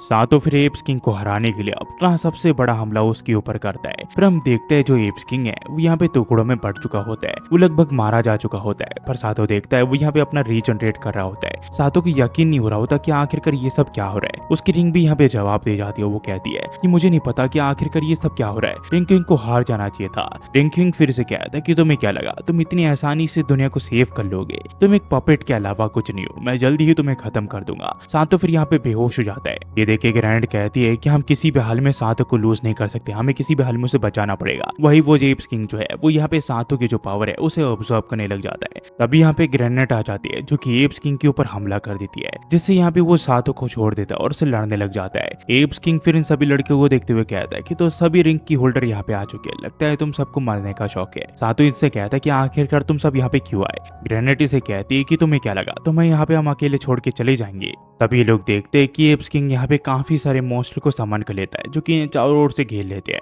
और ये सभी प्रिंसेस मिलके इन सब मॉन्स्टर का मुकाबला करने लग जाती है। पर तभी सातो की तबीयत यहाँ पे खराब होने लग जाती है और उसे यहाँ पे एक दृश्य दिखता देखता है जहाँ पे वो और हिमे यहाँ पे शादी कर रहे हैं। फिर यहाँ पे सीनरी चेंज हो जाती है और सातो अपने स्कूल के टेरेस पे होता है और तय में यहाँ पे एक रोबोट आ जाता है जो कि और कोई नहीं यहाँ पे एप्स किंग होता है, जो कि इसका गला घोटने लग जाता है और उसे वो पल याद आने लग जाता है जब हिमे और वो पहली बार मिले थे और इन दोनों ने हाथ मिला था। फिर जब इसकी आंखें खुलती है तो वो एक पंछी के ऊपर होता है और इसके सामने एल्बेस्टर होता है। ये उससे पूछता है कि लगता है कि मैं मारा जा चुका हूँ। एल्बेस्टर से कहता है कि तुम बिल्कुल भी नहीं मरे हो, तुम बिल्कुल ठीक हो। ग्रेनेट इसे बताती है कि दरअसल हम सभी को यहाँ पे एल्बेस्टर ने बचाया है। जब यहाँ पे सभी मॉन्स्टर ने हमें चारों ओर से घेर लिया था तभी यहाँ पे एल्बेस्टर इस पंछी को लेके आ गया और हमें एक ओपनिंग मिल गई यहाँ से भागने की।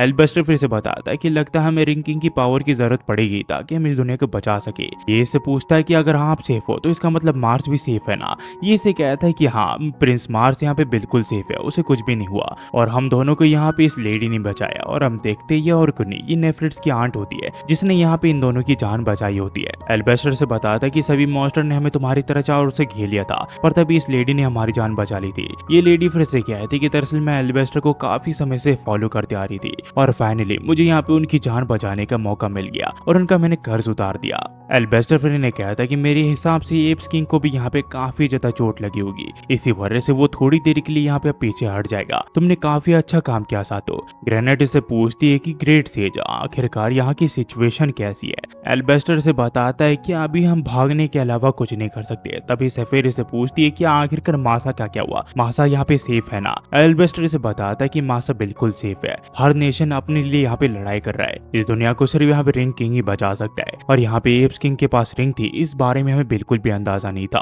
पर मुझे अच्छा लगा कि तुम लोग वापस आ गए। अब जब रिंग किंग यहाँ पे वापस आ चुका है और सभी प्रिंसेस भी एक साथ है तो हम किसी भी हाल में इस दुनिया को बचाने का रास्ता ढूंढ निकालेंगे। ये सब फिर यहाँ पे लाइट किंगडम के पास वापस आ जाते हैं जहाँ पे एक लड़की सातों से मिलते और उसे कहती कि रिंग किंग हम यहाँ पे बाहर नहीं जा पा रहे, आखिरकार हम क्या करें।